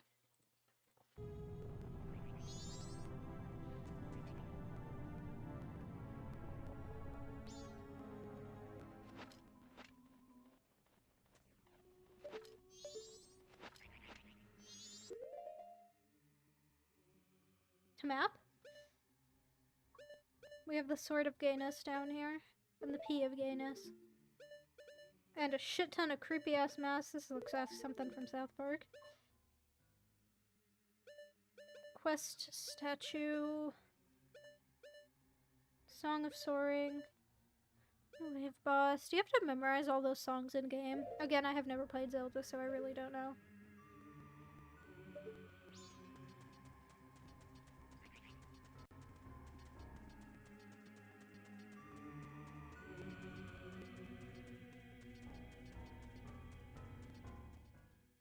Going into the cave.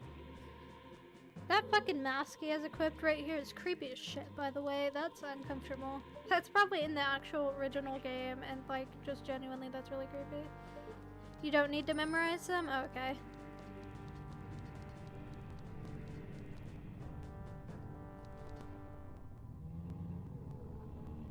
We got stock screaming villains, I guess.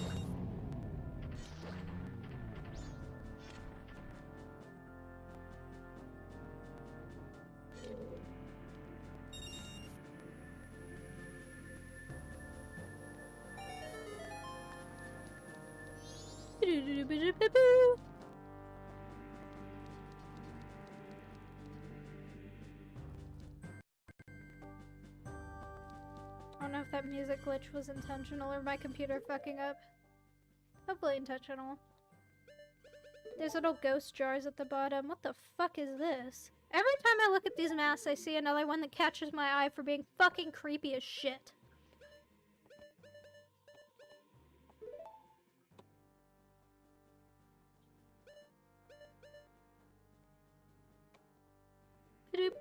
I really like the switching sound, honestly. And what is this shield on the back? What the fuck is that? Keep this picture? Absolutely not. No? Please select no. Thank you.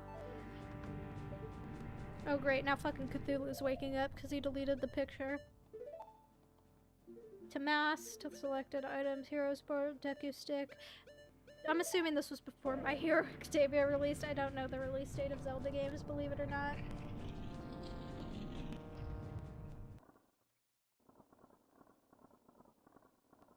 Oh, okay. Gibberish, shaven. That's what that looks like. I have to peen after this. That's the only thing I can discern from that. I'm sure that's not the actual lyrics. We're still at gibberish, and the Sans Eye having thing is talking to us. But Stone Tower... I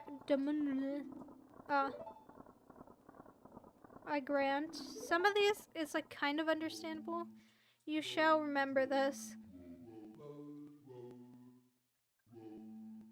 So he's giving us a song.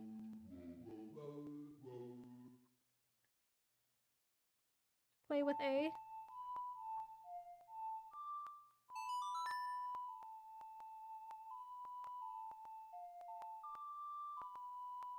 And here's where my stream gets taken down by Nintendo. Well, now I'm having an out-of-body experience. That's wonderful. And here's this ugly piece of shit again. More gibberish. I cannot discern any fucking words from this. Apart from Yol. Yol was in that one. O is in this one. I, she. Goo. Whatever the fuck that means, I suppose.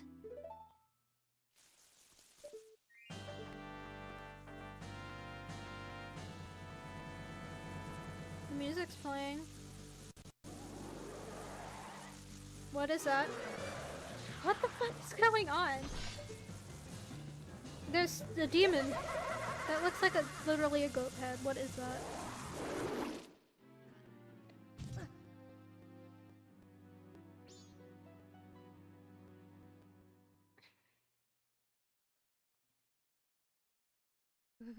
Why is he smiling? The father.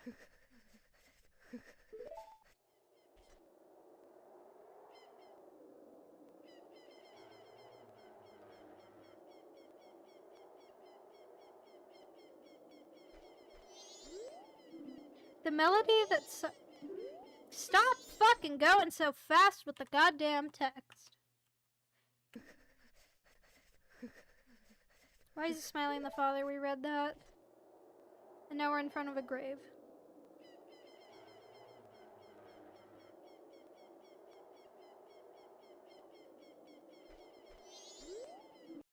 The melody that summons the tears of angels rest here.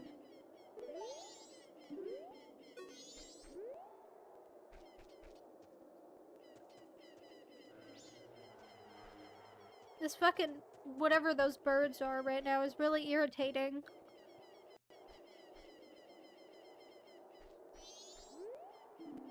The souls of brave soldier from Ikana rests here.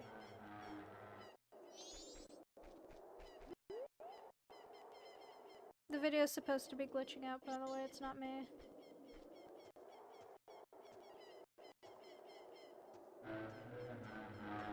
You mean government spy cameras? Actually, you're right. These government spy cameras are really irritating with their chirping. Thank you for correcting me on that. I wouldn't want to spread misinformation on Twitch, like saying that birds are real.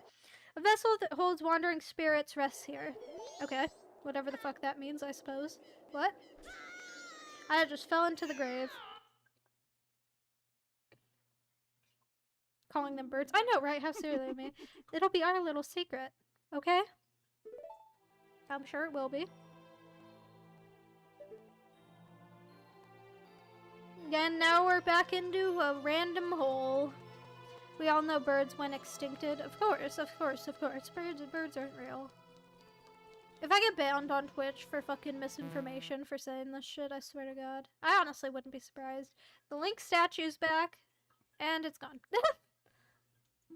You can't run. Our little secret. Alright, Scoutmaster jump. No. Oh my god, have you seen... There's this one South Park episode, it's the one where Jimmy gets introduced, and, like, the counselor ends up being a pedophile, and they call him, like, Camp Counselor Slippy Fist or something. It's so fucking funny. Did the Happy Mouse salesman abduct me? Why is he fucking laughing like that? Man's jolting all around from laughing.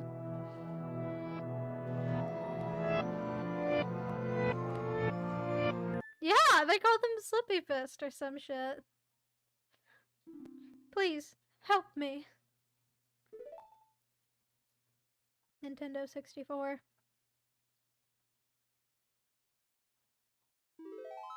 The acid's back. Oh, it's kicking in. Now we have Link and Matt. Who the fuck is Matt? We got more children in this bitch? That sounds like something fucking Scoutmaster Slippy Fist would say.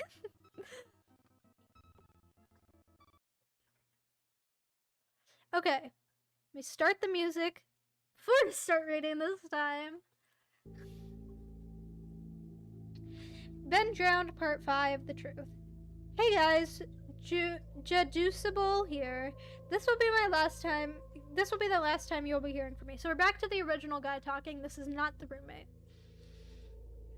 This will be the last time you'll be hearing from me, and this is my final gift to you. These are the notes that I have taken and the realizations I have made. Before I delve into this, I want to thank you for following me and thank you for listening. It feels like the weight of a powerful burden is about to be lifted. By the time you read this, I won't be around anymore. He's gonna do the thing. You don't need me to say what the thing is, because I'll get banned if I say it. But he's gonna do the thing. By the time you read this, I won't be around anymore, but after spending 4 days with this maddening game, I have begun to understand what's really at play here, and hopefully after reading this, we can ensure that this never happens again. There are things that I could not share with you while this was going on due to the circumstances to which I'll explain. With Ben blocking any attempt I made to try and relay the truth to you, I tried ever so steadily to warn you guys in various ways, amidst the chaos and my delirium. I devised a make a barely noticeable pattern in my videos. In all 5 videos I reordered over the 4 days, I have either the Mask of Truth interacted with a Gossip Stone, or the Lens of Truth equipped at some point. For you Zelda enthusiasts, these are all symbols of honesty and trustworthiness, and I would hope that one of you may have picked up on the reference as I played the file, which I would name Ben, being very mindful of how Ben watching over my every move in game. I made a point to avoid doing anything too obvious, but I sent out hidden messages for you guys. I never equipped the lens, nor the mask, nor visited a stone. It worked, and the video was uploaded. I prayed that someone would notice the pattern didn't apply to Ben. Okay, so Ben apparently has been posting videos himself. Yeah, there's multiple Bens. He's gonna blow up a building. Maybe he will, maybe he won't, who knows. Anyway. The tags followed suit too. I hope you guys paid attention to those as well. I didn't read the tags, my friend. They were little messages to you, nothing big enough that would catch Ben's attention or make him suspect anything. With Ben manipulating and changing my files, I honestly hope what you guys saw was close to what actually happened, but there was no way for me to know. This may be a long read. I don't have time to proofread or make all my research pretty, but here this is. Okay. Strap in, everyone. We're going through all the hidden notes this guy has been hiding from us this entire time. Let's go. September 6th, 2010. Fuck, this was a while ago. I was only 4, actually. 11 p.m. Can't believe what happened. Not sure if this is some kind of elaborate hoax. Despite the fear, I can't help but be exceptionally curious about this. Who or what is the statue? Lots of questions here. I'm starting this document as a diary so I can keep track of everything. I'm typing up a summary of what happened so I can come back to later. September 7th, 2010, the next day. 12:10 a.m. Summary was posted here. You can go back and look at my first post for day 4.wmv for that. I'm assuming that's something we already read. I'm not going to go hunting for that. 4:23 a.m. I can't sleep. I've been trying so hard, but the harder I try, I just get more restless. I just feel like the statue is appearing whenever I close my eyes. 8:20 a.m. Didn't sleep at all, just going to start my day. I don't think I have the energy to go to class today. I'm going to drive back down to talk to that old man. Taking my buddy Tyler with me just in case. At least we're getting names of these people now. 1:18 p.m. Back home now, no sign of the old man. Really weird that he appears to be moving the next day, but maybe the for sale sign was up there yesterday and I just didn't notice it. Tyler wants to know what's gotten me all work up. I didn't tell him. Going to eat feel like death. 3:46 p.m. Could have sworn driving back from Subway that I saw the Eloise statue buried in some shrubbery staring at me go by. Now I definitely need some sleep. I mean, yeah, there's no Eloise statue in real life as far as I'm concerned. This is still September 7th, by the way, holy shit. 3:46 p.m. I could have sworn driving back from Subway that I saw the Elegy statue. Oh, wait, I just read that. 5 p.m. I don't think a lot of people would believe me if I told them about what's happening. I think I'm gonna try posting on the internet. Think I'll just use the summary. These notes are pretty sporadic. 6 p.m. Connected my capture card to my computer to upload the footage. Thought my computer froze for a second. Made this strange popping sound when I hooked everything up. But now it seems to be working fine again. My computer can't die now. Footage... Ooh, I just saw the lava lamp. Yeah, I have my lava lamp back behind me now. I don't know if you can see the things going up, but it's running pretty well right now. It's at the point where the wax is melted again. So that's good. Can't die on me now. And then 7 p.m. Footage is finished uploading. The quality's a lot better than I thought it would be. Gee, guess this is a really special cartridge. I've never had it come through this clear before. 8:45 p.m. Thought I saw an icon pop up on my desktop that looked like the statue's face for a split second.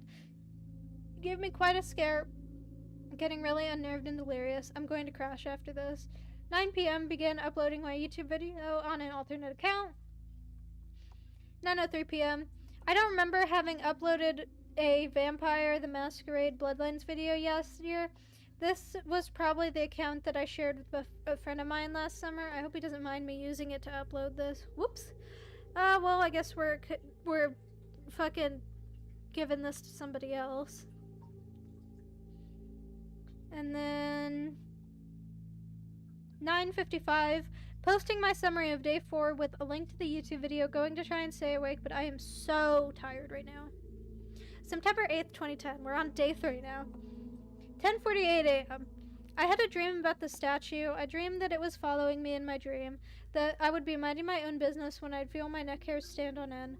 I would turn around, that horrible lifeless statue would be staring at me with those empty eyes right at me. Merely inches away. In my dream, I remember calling it Ben. Power of suggestion, most likely, and never before had I had a dream that I could remember so vividly, so physically. 11:21 a.m. I really don't want to play this game again. I think I'm going to go back and see if that old man there is interested. 1:35 p.m. No old man, but I had an interesting conversation with his neighbor. I'll post the full thing with my summary of tonight's attempt at playing the game. Gonna wait for a bit though and see if I can't dig up any information on this Ben guy. So 2:45 p.m. I've been getting random inexplicable headaches due to the lack of sleep and keep hearing that song in my head. Also, it's flu season, so I need to be careful not to get sick. My immune system is going to be shit right now because of that all-nighter. 3 p.m. Nothing, and then 3:02 p.m. My computer, just on its own, opened up a text document and wrote the words hi and www.cleverbot.com by itself. What the fuck? That would be my reaction to. 3:46 p.m. I went to the website. It's one of those bot chatting programs. I think it's better if I just let the conversation speak to itself. 9, 8, 10. Conversation. So what we're going to be reading right here is a conversation between what I'm assuming is Ben and the guy writing this. User. Hello? Cleverbot. Hello? User. Who is this and how are you able to control my computer? Actually, I should give this like a voice. I should give it like a dumb Redditor voice. Hello? No. Fuck. Hang on, give me a second to figure this out. Shit. Hello? I want to give it like a really stupid voice, like a little kid voice. Hello? I don't know. I can't do voices well. User. Hello? Cleverbot. Hello? User. Who is this and how are you able to control my computer? Who am I? Right. Forgot. You're a bot. Do you really think that? Listen. I know whoever's fucking with my computer right now can see my screen. Yes. Yeah, and I'll wager that you're one of those IT kids who thinks he's tough shit. You know what you're doing right now is illegal, right? Is it? No shit. Are you familiar with the term invasion of privacy? Get the fuck off my computer, kid. I am your computer. Cool story. Anyway, I'm calling DPS. You picked a bad time to fuck with me, kid. Should I wait until you play the game then? What? That game. Majora's Mask? Yes. How'd you know about that? Because Because what? I did it. Did what? I played you. Oh, I played with you. What the fuck? Were you scared? Who the fuck is this? Ben. The statue? You're inside my computer now. Yes. How? You connected me. How the hell did I connect you? Cables and cords. How? Tell me about yourself. What? Tell me about yourself. What do you mean? What is it that really scares you? What the fuck? Answer. No. Answer. What the fuck? How the fuck did you just open that by yourself? I am your computer now. How much can you control? All. What do you want from me? To entertain. You're stuck inside there? You can't hurt me. Ha. What? Go play. No, you can't hurt me. Took you longer to type that. So? You're not sure. If you're so powerful, why use a ridiculous website like this to chat with me? Yet less messy, more structured. Fun. Fun? Yes. Tradition. I like it. You think it's funny? Amusing. And my notes? You may write them down. Why are you letting me? Why is this guy just continuing this conversation? I'd be turning my fucking PC off and going to, like, drink a bottle of vodka or something. I don't know what the fuck I'd do during this, but I'd be freaked the fuck out. It is amusing to see what you think of me. Window closes. Okay, so the bot just basically said, fuck you, I'm out of this bitch. 3:50 p.m. What have I done? I've invited it into my computer. I continue to write these notes, write my summaries. I feel like I'm a prisoner in my one place of security. I don't know. I don't know if I'm hallucinating or not. I feel like I'm fucking insane right now. I can feel it watching over me, even as I type this. Ben is controlling everything in the game, toying with me, leading me like a sheep, but for what? What's the purpose? I know Ben drowned, but why these hauntings? What the fuck am I even doing? It can probably even see this right now. 3:54 is summary of just one of the playthroughs. Okay. 7:18 p.m. Ben called me to Cleverbot again. He tells me that he's sorry and wants to be free, and that I can free him. And just like how he got on my computer from the capture card, he can spread. But he needs my help. He says I am special because I can help him. That is the first nice thing he has said. He promises to leave me alone if I do it. He swears he will. I don't know what to think right now. How can I even trust this thing? You can't, and you shouldn't. That's the moral of this lesson. You should not. Absolutely not whatsoever. Why would you fucking trust this? Why would you go along with what it's saying to do? It's obviously evil. You know it's evil. Like, what the fuck? 7:20 p.m. I'm terrified of it, but now it's saying that it was just having fun. It's twisted and fucked up version of fun. He's saying that the game is over. I do want it to be over. He says that he just wants to be free, that he's trapped in the cartridge and my computer, and he wants to be freed. I don't want to have to deal with this shit. I don't know how long I can deal with watching it. It's watching my every move, every keystroke. I have nothing private anymore. It knows everything that's been on my computer. It tells me that if I wanted to do it, if I wanted to, it could do horrible things to me, but it hasn't, so I shouldn't trust it. 8:01 p.m. Something tells me that I'm being played again, just like in the game. Ben called me to Cleverbot again. I ignored it and I went to go take a shower. When I came to my laptop, I was welcomed with an image of the Elegoo statue staring at me with those dead eyes. I don't want to talk to him. 9:44 p.m. Fuck you, Ben, I'm not talking to you. 9:56 p.m. Fuck you, Ben, I'm not talking. 10:06 p.m. Fuck you, Ben, I am not talking to you. 10:12 p.m. Fuck you, Ben, I'm not talking to you. 10:54 p.m. 10:45 p.m. It's been more than half an hour and the messages have stopped. Ben has stopped. I'm beginning to think that Ben isn't confined to just my computer/cartridge. I'm beginning to feel something. It's hard to explain. I've never been spiritual, but there's something different about the air in my dorm room now. Okay, so Ben has escaped into your dorm room is basically what you're telling me. 11:42 p.m. I'm beginning to see the Elegoo statue randomly as I search the internet, in places I shouldn't, places where I shouldn't be. I'd be scrolling down and suddenly I'd be staring at a picture of the Elegoo statue. Always the Elegoo statue. I don't know how much more of this I can take. September 9, 2010, 12:35 a.m. My worst fears confirmed. Ben has tampered with my summary of ben.wmv.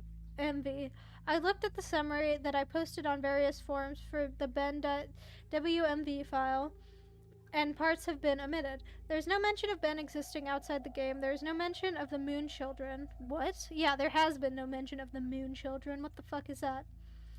How could he have been that quick to delete the post without me noticing? I'm wondering if maybe it appeared to me that I was posting everything, but in reality, Ben was posting his own censored version. I'm going to ask Ben why he did it. 10:50 a.m. He isn't responding to me on Cleverbot. It's just giving the generic responses it usually does. I am just talking to a bot this time. 1:24 a.m. I think Ben is mad at me. You don't say. I think he's been mad at you the whole time. Considering he's like, trying to kill you. 10:43 a.m. The Moon Children appeared in my dream last night. They lifted up their masks to reveal their hideously disfigured faces, maggots crawling out of their orifices, sunken black holes where their eyes should be, a yellow smile that slowly grew bigger and bigger as they came closer to me.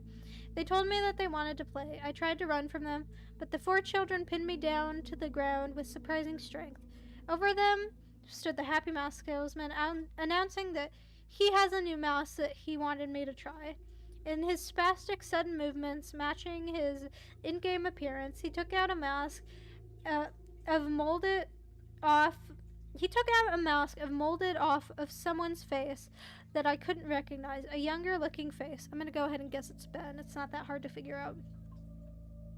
And handed it to the Moon Children. Giggling, they latched it to my face, their horrible broken bodies bouncing up and down. 2 of them held me down where the other 2 began to sew the mask onto my face. I'm assuming that's supposed to be S-E-W, like sewing, but I don't know. My shrieks and screams caused the Happy Mask salesman face to turn into the most horrific smile I had ever seen. He sporadically moved around, examining this procedure like a curious doctor in that impossible movement. I flailed around, but it was no use. My eyes rolled in the back of my head because of the pain. It felt so real, but I couldn't wake up. I couldn't wake up no matter how hard I tried to wake up. After the mask was melded onto my flesh, they began sewing my legs together. Then my arms, the horrific feeling of a needle puncturing your legs and pulling them in, rupturing your Achilles tendon and tying them together, resonated throughout my entire body. I tried to scream, but the mask was pressed so tightly against my face It was my new face. And my new face had no mouth. It didn't make a sound. I tried telling myself in my head that I was dreaming, tried telling myself again and again, and suddenly the moon children stopped and looked at me. They just stared, and the happy mask salesman slowly bent down and stared at me, inches away from my face, and grinned when he simply said, "You've met with a terrible fate, haven't you?" Before the moon children resumed with increasing vigor, I couldn't wake up, I couldn't wake up. It wouldn't let me wake up until they had crafted me into another Eligi statue. I woke up sweating, crying, and shaking uncontrollably. I immediately ran to my computer and went for bed.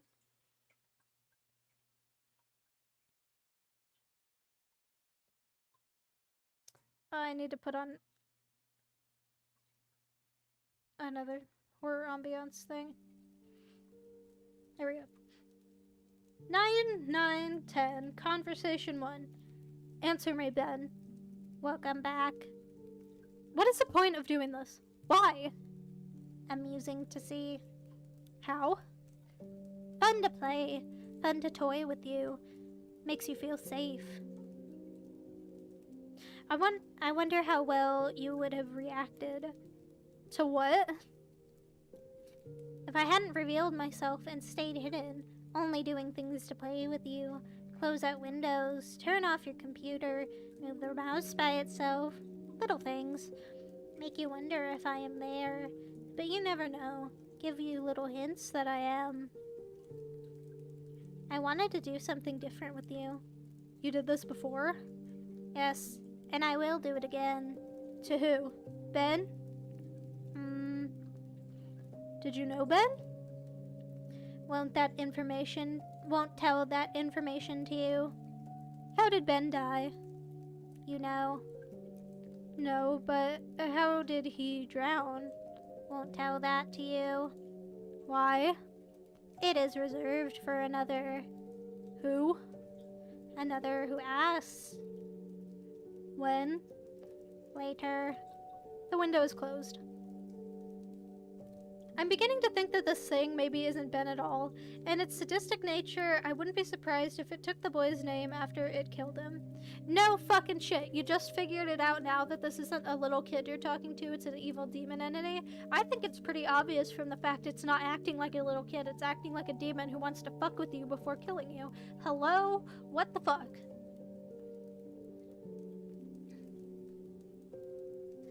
I'm beginning to think after it killed him. 12:04 p.m. My room is beginning to feel different again. There's something out there.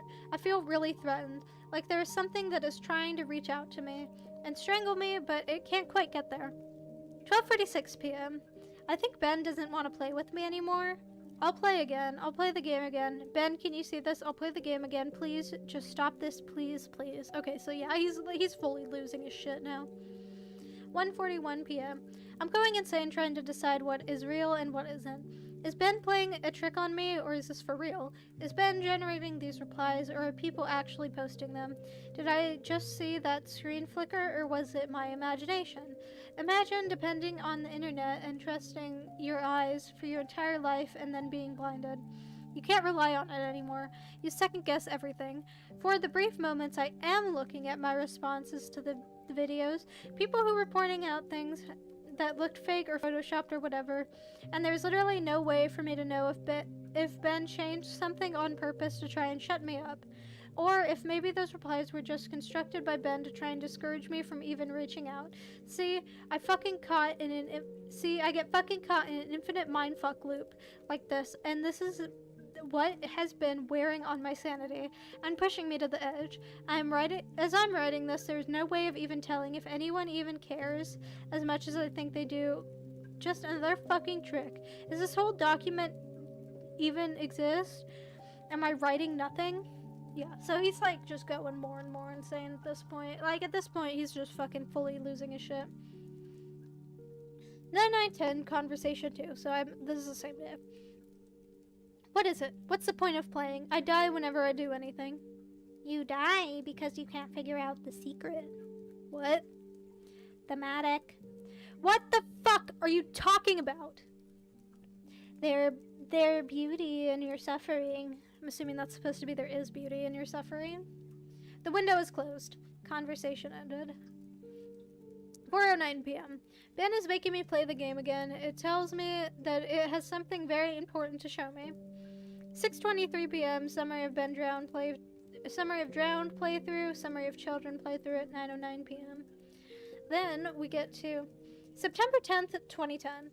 11:52 a.m. The Drowned WMV playthrough was up when I woke up today. I remember typing it up, but I don't even remember posting it. He censored it again. There is no mention of the old man. I have no voice anymore. I'm only posting what he wants me to. I am the mask he uses to disguise himself as he lies. That's a sick line. 11:55 a.m. There's an entire video summary of a video that I don't remember doing. Reading through the summary, this sounds morbid. Reassembling my dream from 2 nights ago, except on a far more sadistic scale. These moon children, there's something more to them, almost as if they're another entity from Ben. Something happened last night that I can't remember. I'm posting the force summary to the forums now. Shadow of my chair moved. Oh, that's lovely. 12 p.m. Ben won't let me visit YouTube. I can browse the rest of the sites, but he keeps on exiting the window when I go to YouTube. Why? 2:02 p.m. I'm feeling the air start to constrict. I don't think I'm alone here. Whatever aura has been here is getting more violent. 2:44 p.m. I'm trying to contact Ben on Cleverbot. He's not responding. I just get the II. 3:51 p.m. My ears aren't fooling me. I'm hearing the reverse song of healing. I keep hearing it. 4:23 p.m. Now I'm positive of it. Earlier I thought it was a weird coincidence, but now I went to open my window, and 3 floors down, at ground level, I saw the old man. I'm completely positive I did. The same guy, he was just staring up at my window, standing in the middle of my campus. If any students took notice of him, they didn't seem to acknowledge it. So basically, it's probably something only he can see, if I had to guess. Like, because if you're on a campus and you just see a random guy you've never seen before that clearly isn't a student, you're gonna say something. Especially in America, which I'm assuming this takes place in America because he's using AM and PM. You would fucking say something, so I'm assuming this is just like an entity that only he can see. It wouldn't surprise me. That's where my notes end. I fled in my room, taking the cartridge with me. I don't want to go into details of what happened. I'll lose my train of thought as I hammer out these last details.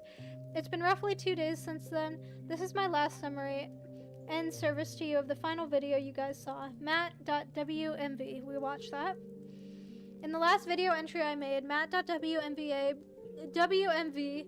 began as soon as normal. I spawned in Clock Tower as usual, and nothing seemed to be out of place.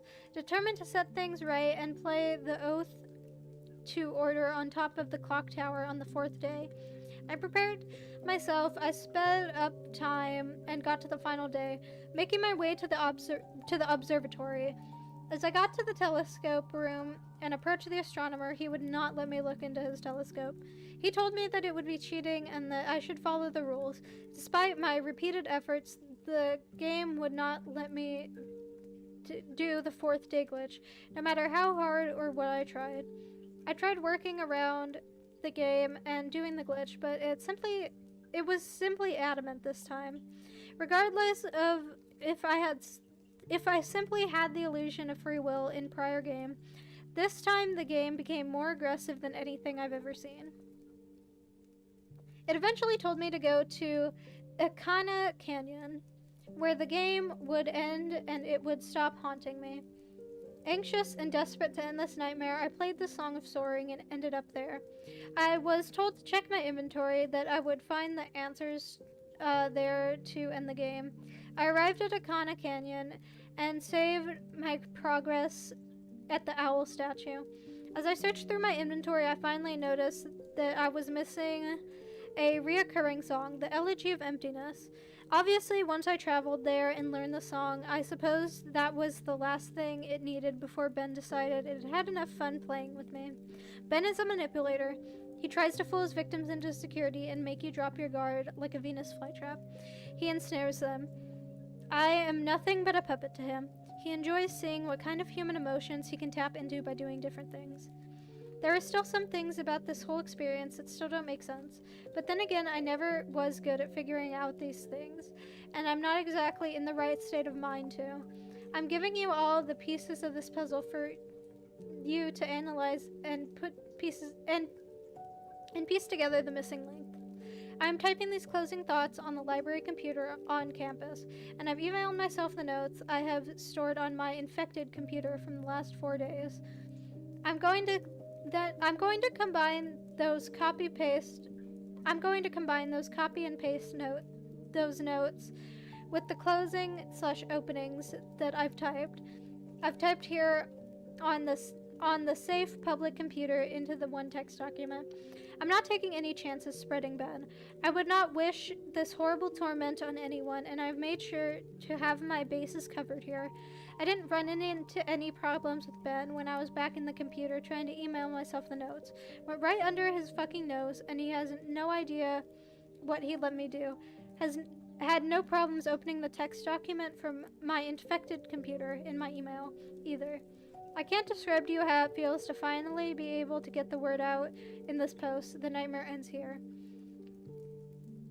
That said, do not download any of my videos or anything about my videos through a YouTube video / audio ripper, a screen grab, or whatever. I don't know how he can spread, but I know that just watching them on YouTube / reading my text won't be able to allow him to spread. Otherwise, he wouldn't have needed my help in the first place, but I strongly recommend you do not take anything you see streaming online onto your own personal computer. Well, it's a bit too fucking late for that. I'm putting it on my own live stream. This will be my last posting. I'm putting up on this forum here for the world. If you see any further posts from me after today's turn gate, September 12th, and the current time, 12:08 a.m., discredit them. It has already proven to me that Ben can access my account / password and manipulate my computer. And like I said, I have no idea to what extent it can do this, but know that it will do anything to break free. He is desperate to ensure your safety. Just forget about me, please. And obviously this goes without saying, but from here on out, do not download any images I may have put up, any files, anything. This 5th day will be my last day. I'm going to burn the cartridge and then come back to destroy my laptop. Again, even though I don't even know you, this is sort of bittersweet for me. This semester, I really didn't have any friends, or rather, I stopped paying attention to them. But I suppose that's partially to blame, because I am the genius who picked to live in a single.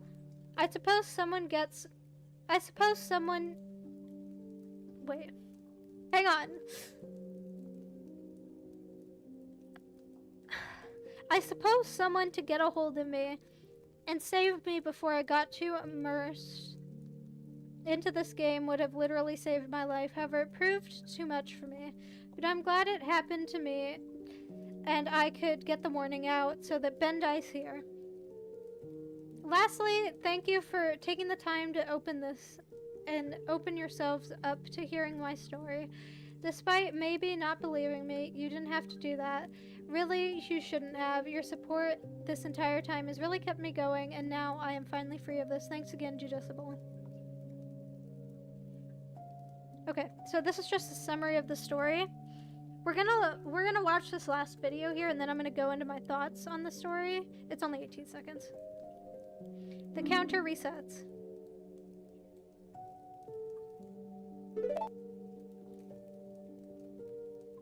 I'm glad you did that.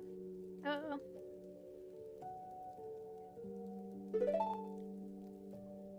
Okay. So, that is the end of Ben Drowned. Honestly, better than I remember. I know I've read the story myself, but I didn't really remember any notes of it. However, there is one thing I want to point down to in this last thing. He says, quote, But I suppose that's partially to blame because I am the genius who picked living in a single, referring to his dorm room. If he was living in a single, Why did his roommate post something? I'm going to go ahead and assume that all that roommate shit was Ben. And that at this point he had already, he had already done that. I think the roommate stuff was Ben. This end piece was posted before that, and then Ben did the roommate thing to get people to watch more of the videos. I could be wrong. However, that is the end of Ben Drowned. I honestly enjoyed reading that a lot more than I thought that I would. Pretty good story overall. I'm gonna have fun editing that. I already know, since this went on for, let's see, what are we at now in the stream? An hour, 55 minutes, and 23 seconds. An hour, 2 hours almost here. We've been reading this shit. Holy fuck. That was awesome. That was a great story. And now we have to go into the king. Jeff, the motherfucking killer. If you don't know who Jeff the Killer is, you have seen the face. I'm going to look this up on off screen because of the amount of fan art. Hang on now.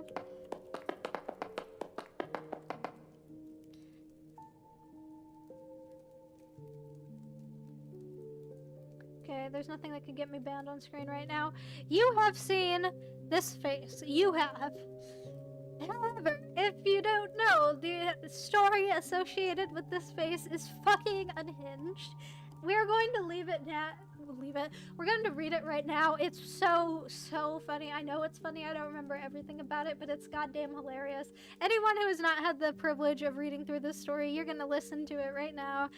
Oh my god, it's so great. Remember this image and associate it with this story that you're about to hear. Excerpt from a local newspaper. Ominous unknown killer still at large. After weeks of unexplained murders, the ominous unknown killer is still on the rise. After little evidence has been found, a young boy states that he survived one of the killer's attacks and bravely tells his story. This is a child saying this. A child. I want you to keep in mind this is a young boy, so I'm saying like 10. That sounds like a young boy to me. I had a bad dream, and I woke up in the middle of the night, says the boy. I saw that for some reason the window was open, even though I remember it being closed before I went to bed. I got up and shut it once more. Afterwards, I simply crawled under my covers and tried to get back to sleep. That's when I had a strange feeling that someone was watching me. A child said that. A child said, and I quote, I simply crawled under my covers and tried to get back to sleep. Children don't talk like that. Children don't talk. Have you ever heard a fucking child speak like that? Ever? Anyway. That's blanket criticism for the whole story. I'm not going to keep harping on it. Children don't talk like that. They do not. They never have. They never will. Unless it's fucking Lovecraft as a fucking child or some shit. I don't know. Maybe Edgar Allan Poe too. Next paragraph. I looked up and nearly jumped out of my bed. There, in the little ray of light illuminating from between my curtains, were a pair of 2 eyes. These weren't regular eyes. They were dark, ominous eyes. They were bordered in black and just plain out terrified me. That's when I saw his mouth. A long, horrendous smile that made every hair on my body stand up. The figure stood there, watching me. Finally, after what seemed like forever, he said it. A simple phrase, but said in a way only a madman could speak. He said, "Go to sleep." I hope the mic picked that up. I let out a scream. That's what sent him at me. He pulled out a knife, aiming at my heart. He jumped on top of my bed. I fought him. I kicked. I punched. I rolled around, and trying to knock him off of me. That's when my dad busted in. The man threw the knife. It went into my dad's shoulder. The man probably would have finished him off if one of the neighbors hadn't alerted the police. This is cheap already. This little kid is in his room alone at night. In no realistic scenario would the dad just randomly burst in. Maybe if he had heard something at this point, he would burst in. However, in no realistic scenario would the fucking neighbors have already called the police. This was just giving this kid an out to live, and I don't like it. Anyway, they drove into the parking lot and ran towards the door. The man turned and ran down the hallway. I heard a smash, like glass breaking. As I came out of my room, I saw the window that was pointing towards the back of my house was broken. I looked out it to see him vanish into the distance. I can tell you one thing. I will never forget that face. Those cold, evil eyes, that psychotic smile, they will never leave my head. Fair enough. I mean, I'm sure in the scenario where I saw, let's get a little reminder here. If I saw this in the corner of my room, I wouldn't be going back to fucking bed either. I think I would just never sleep for the entire rest of my life. Fuck that shit. Police are, this going back to the news story, police are still on the lookout for this man. If you see anyone that fits this description in this story, please contact your local police department. And then I'm assuming this is a flashback that happens right now. They don't write it in the text, but here's where we cut to Jeff as a teenager or like a kid or something. I don't know how old he is. I think they say it later in the story. I don't know. He's not an adult. I know that for a fact, though. So now we get into the actual story after this news excerpt we just read. Jeff and his family had just moved to a new neighborhood. His dad had gotten a promotion at work, and they thought it would be best to live in one of those fancy neighborhoods. Keep the word fancy in mind. This is a fancy neighborhood we are talking throughout this entire story. It is a fancy neighborhood. Keep that in mind. You're gonna see later in the story why I'm saying keep that in mind so much. Jeff and his family had just moved to a new neighborhood. His dad had gotten a promotion at work, and they thought it would be best to live in one of those fancy neighborhoods. Jeff and his brother Lou couldn't complain, though. A new, better house. What's not to love? As they were getting unpacked, one of their neighbors came by. "Hello," she said. "I'm Barbara. I live across the street from you. Well, I just wanted to introduce myself and introduce my son." She turns around and calls her son over. "Billy, these are our new neighbors." Billy said hi, and ran back to play in his yard. "Well," said Jeff's mom, "I'm Margaret, and this is my husband Peter, and my two sons, Jeff and Lou." They each introduced themselves, and then Barbara invited them to her son's birthday. Jeff and his brother were about to object when their mother said that they would love to. When Jeff and his family were done packing, I'm assuming that means when they're done unpacking. When Jeff and his family were done unpacking, Jeff went up to his mom.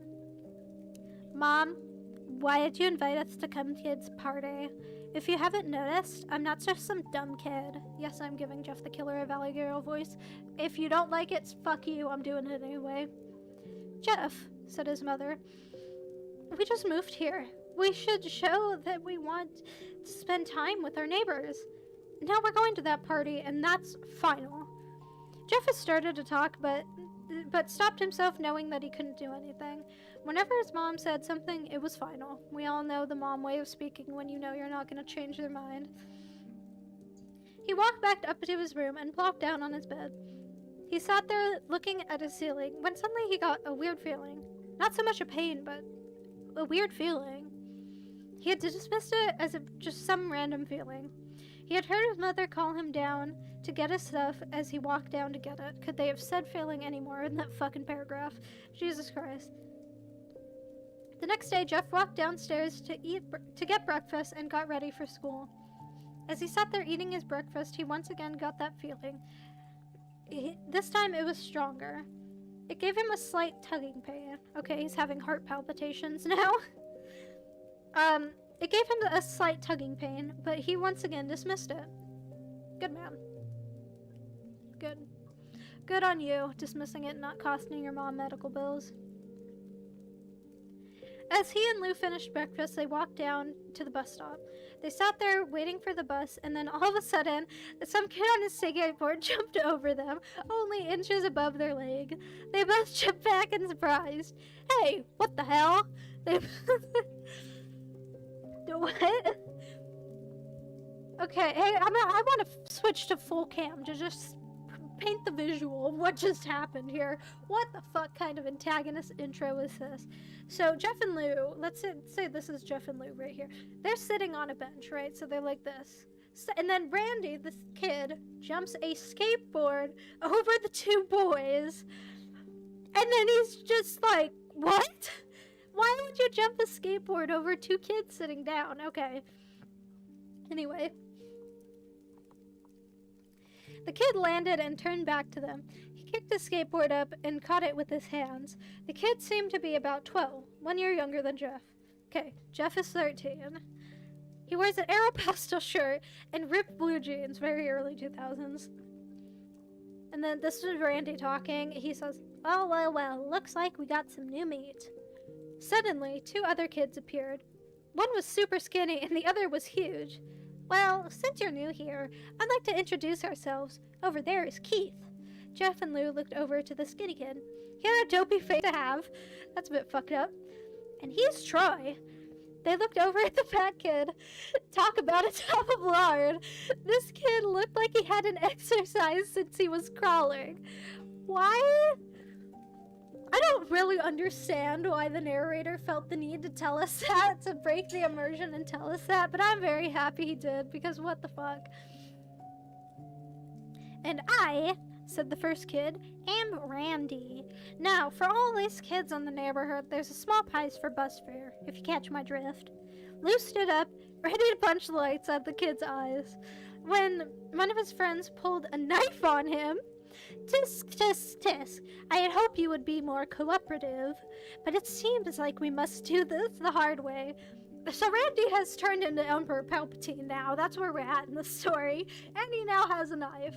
Great. I love 12-year-olds with knives, don't we all? Where was I? The kid walked up to Lou and took his wallet out of his pocket. Jeff got that feeling again.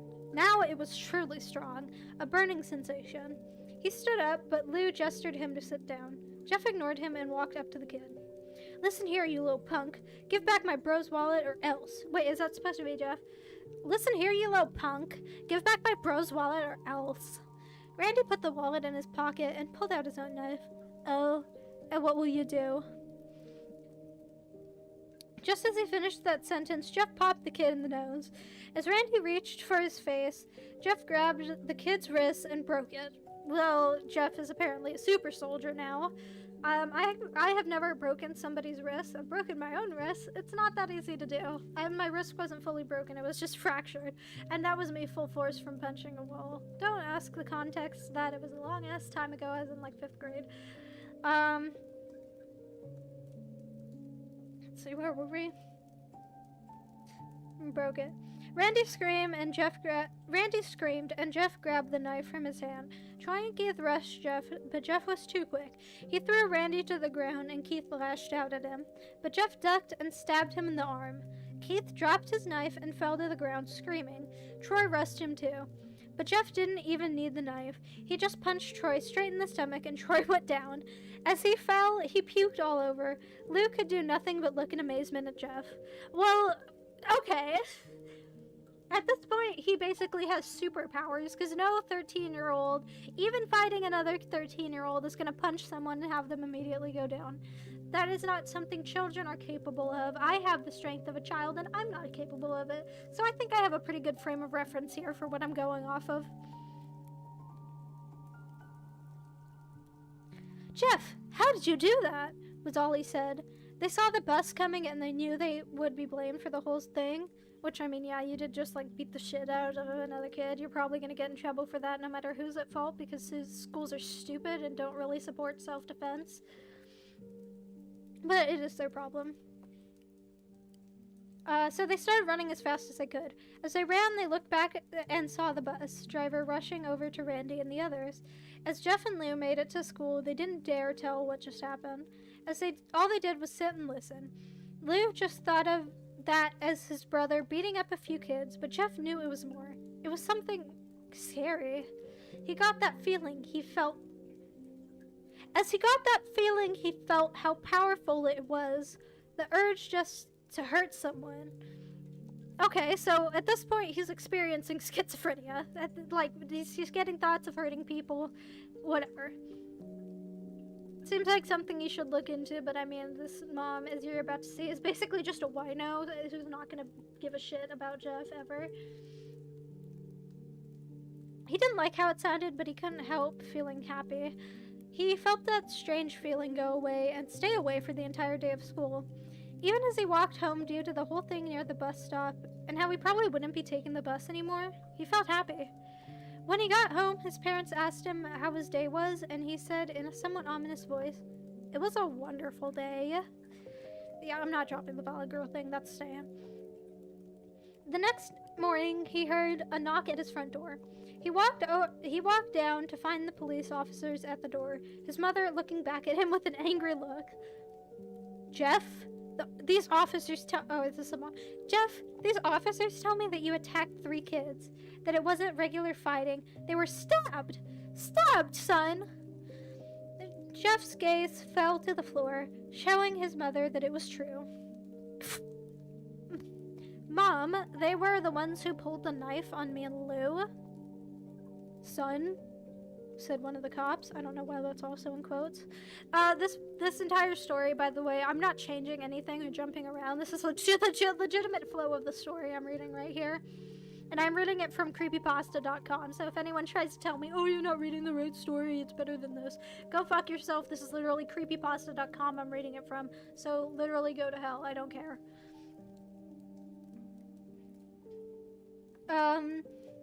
Son, said one of the cops, we found 3 kids, 2 stabbed, 1 having a bruise on his stomach, and we have witnesses proving that you fled the scene. Now what does that tell us? Jeff knew it was no use. He could say him and Lou had been attacked, but then there was no proof it was not them who attacked first. Hello? You should still call the cops that. They couldn't say that they weren't fleeing because, truth be told, they were. So Jeff couldn't defend himself or Lou. Son, call down your brother. Jeff couldn't do it since it was he who beat up all the kids. Sir, it was me. I was the one who beat up those kids. Lou tried to hold me back, but he couldn't stop me. I'm just too fucking strong. My weak piece of shit brother couldn't possibly help to hold me back. The cop looked at his partner, and they both nod. Well, kid, looks like you're in juvie. And I just decided that right now, because I'm the judge, jury, and the executioner. It was me. I beat up those little punks. Have the marks to prove it. He lifted up his sleeves to reveal the cuts and bruises as if he were in a struggle. What? Oh, I missed a paragraph. Whoops. Wait, says Lou. They all looked up to see him holding a knife. The officers pulled their guns and locked them on Lou. What? What the fuck? Excuse me, if a cop saw this little kid, I don't have any kids in my family, really, but, like, this is like a 12-year-old kid. They look like a fucking baby, okay? Cops would not pull a gun on a 12-year-old kid with a knife. It is obvious the kid is no threat. This is just entirely ridiculous already, but it gets even more ridiculous. It was me. I beat up those little punks. Have the marks to prove it. He lifted up his sleeves to reveal cuts and bruises as if he were in a struggle. Son, just put the knife down. Said the officer. Lou held up the knife and dropped it to the ground. He put his hands up and walked over to the cops. No, Lou. Wait, that's not Valley Girl. No, Lou. No. What the fuck does a Valley Girl say? It's literally my own accent. I'm from California. Like, what the fuck? There we go. No, Lou. It was me who did it. Jeff had tears running down his face. What? Huh. Poor bro. Trying to take the blame. Wait. Hey. Huh. Poor bro. Trying to take. Who the fuck is talking right here? Why is it not saying who's talking? I don't know. I'm assuming it's Jeff. I'm gonna do the value voice. Huh. Poor bro. It's like it was trying to take the blame for what I was. Why is it going southern? Why is it going southern? It's my own accent. I should be able to do a California Valley Girl accent. I was born and raised in California. What the fuck? Okay. Huh, poor bro. Trying to take the blame for what I did. Well, take me anyway. Oh wait, no, this is Lou talking, I think. Huh, poor bro. Trying to take the blame for what I did. Well, take me away. The police led Lou out to the patrol car. Lou, tell them it was me. Tell them I was the one who beat up those kids. Jeff's mother put her hands on his shoulder. Jeff, please. You don't have to lie. We know it's Lou. You can stop. His mom saying this to him?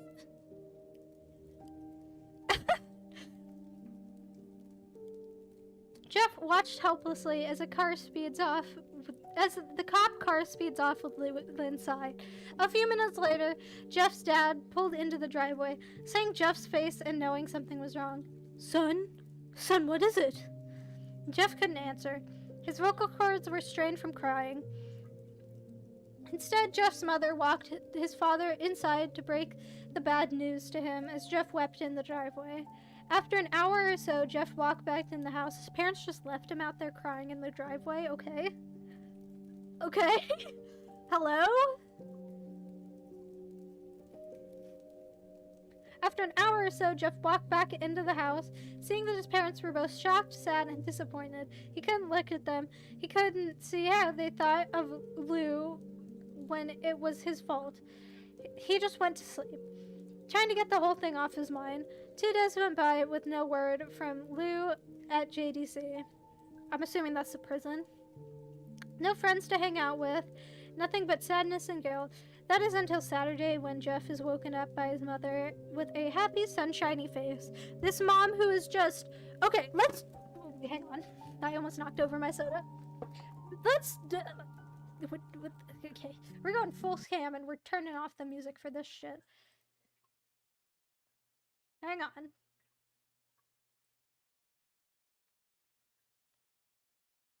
Hang on. Okay. Okay, let's just go over what just happened. His mom let her younger son take the blame for what his older son did, whether she knew her older son really did it or not. What the fuck? Kind of paternal instincts. Or maternal instincts, not paternal. She lets her kid just get taken away by the cops. She's letting these cops just decide how long her fucking kid gets in jail. No courtroom, no trial, no nothing. And then she lets Jeff cry for an hour in the driveway. An hour in the fucking driveway. An hour she leaves her son to be crying in the driveway.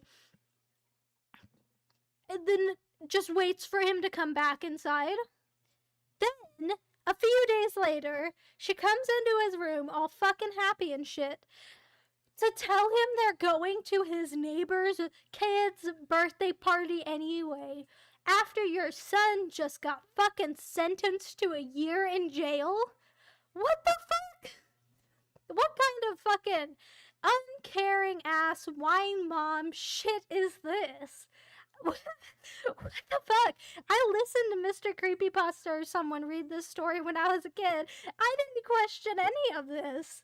What the fuck is going on in the story? Anyway, we're gonna get back to the story or I'm gonna be here fucking all day talking about this shit. God. Ugh. I'm fucking lightheaded from that rant.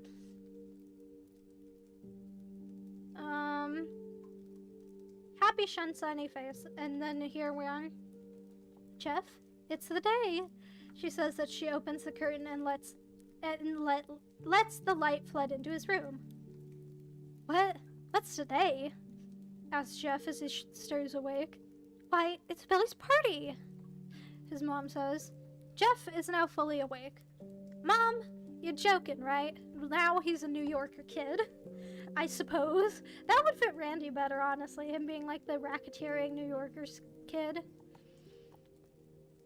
I need to think of a Valley Girl voice really quick. Just give me a second. Like, oh my god. Shit. Okay, what is it fucking... I don't know what the trouble is with me doing a Valley voice today. Mom, you're joking, right? You don't expect me to go to some kid's party after... There was a long pause. Jeff, we both know what happened. I think this party could be the thing that brightens up the past days. Now get dressed. Jeff's mother walks out of the room and downstairs to ready herself. He fought himself to get up. He picked out a random shirt and a pair of jeans and walked downstairs. He saw his mother and father all dressed up, his mother in a dress and his father in a suit. He thought, why would they ever wear such fancy clothes to a kid's party? Son, Is that all you're going to wear? That's the mom. That's the mom talking, not the dad. Hang on. Son, is that all you're going to wear? Said Jeff's mom. Better than wearing too much, he said. His mother pushed down the feeling to yell at him and hit it with a smile. Can this mom be any more of a bitch? His brother just got sentenced to a year in jail. That is not a short amount of time. Like, literally, are you off your tits? Let him be an asshole a little bit. What the fuck? He pushed down the feeling to yell at him. Maybe your kid wouldn't have stabbed another child to death. Well, he's not dead. Randy is not dead. He's going to appear later in the story. Why would you allow your kid to stab some kid? Well, yeah, hang on.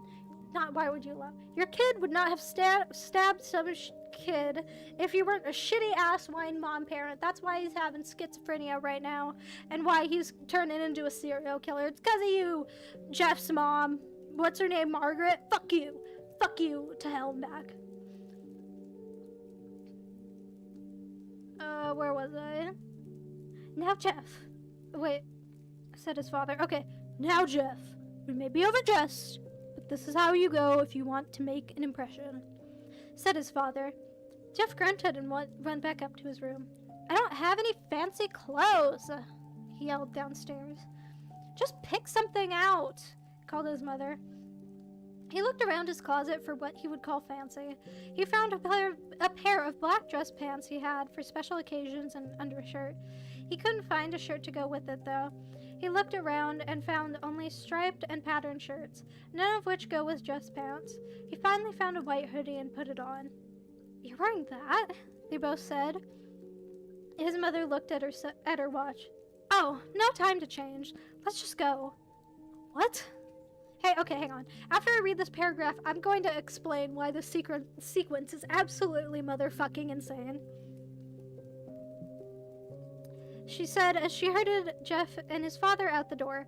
They crossed the street over to Barbara and Billy's house. They just knocked on the door and it appeared that Barbara, just like his parents, was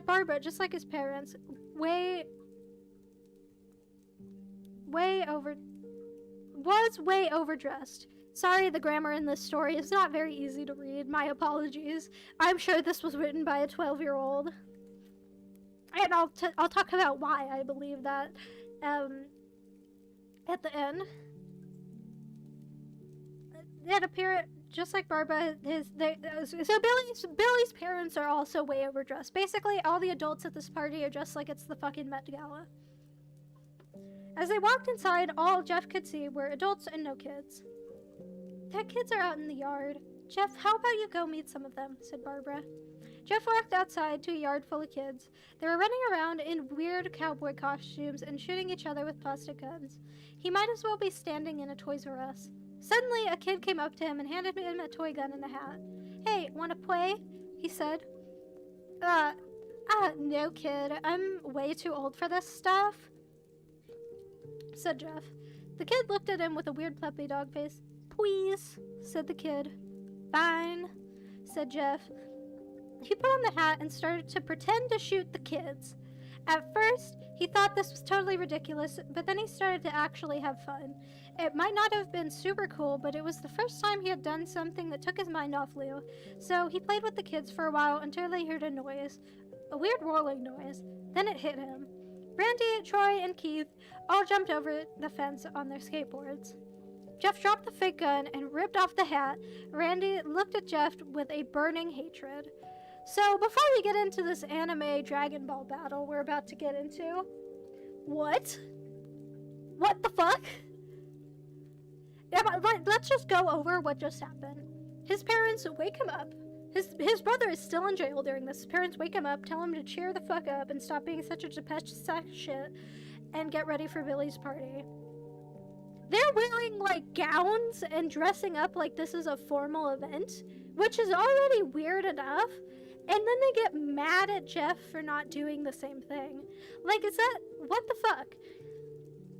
And this is, like, never explained, the importance of this being a dress-up situation. Because, like, it's leading you to believe there's something weird going on with Billy's house. Like, the reason his mom would want to be there at all. And, like, the fact that... the fact that fucking you know, they're forgetting about their other son who's just locked up. And they're also getting mad at Jeff for wearing a hoodie and jeans. That's a pretty normal outfit to wear to a child's birthday party. It's what I would wear. What the fuck else are you supposed to wear? Are you supposed to wear like a fucking three-piece suit? What the fuck? And then we're gonna get into this. I'm not even exaggerating when I say a Dragon Ball fight. It's literally, this turns into an anime finish-in battle. What the fuck? You would not believe where this story is going. But this is just the cringiest intro. He jumps over a fence. This 12-year-old kid is good enough at skateboarding to jump a fence.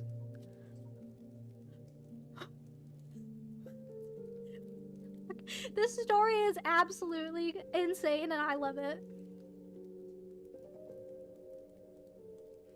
And then we get into what Randy says, which is just so painfully cringe.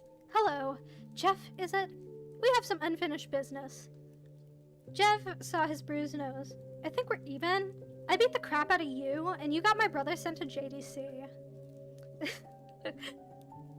Randy got an angry look in his eyes.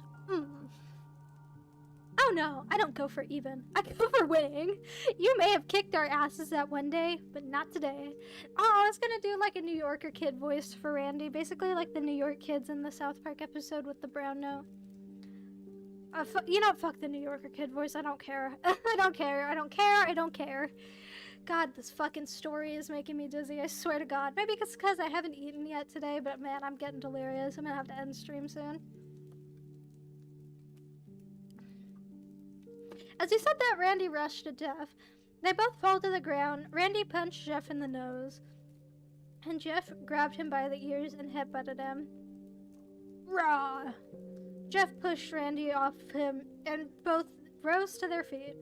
Kids were screaming and parents were running out of the house. Trey and Keith both pulled guns out of their pockets. No one interrupts or guts will fly. Why is this a 1940s bank robbery happening?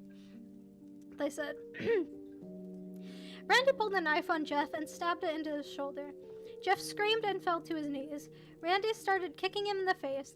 After 3 kicks, Jeff grabs his foot and twists it, causing Randy to fall to the ground. Jeff stood up and walked towards the back door. Troy grabbed him. Need some help? He picks up Jeff by the back of his collar and throws him through the patio door. As Jeff tries to stand... What?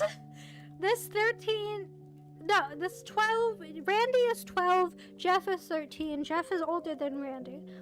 This 12-year-old kid took an older kid, grabbed him, and threw him through a patio door.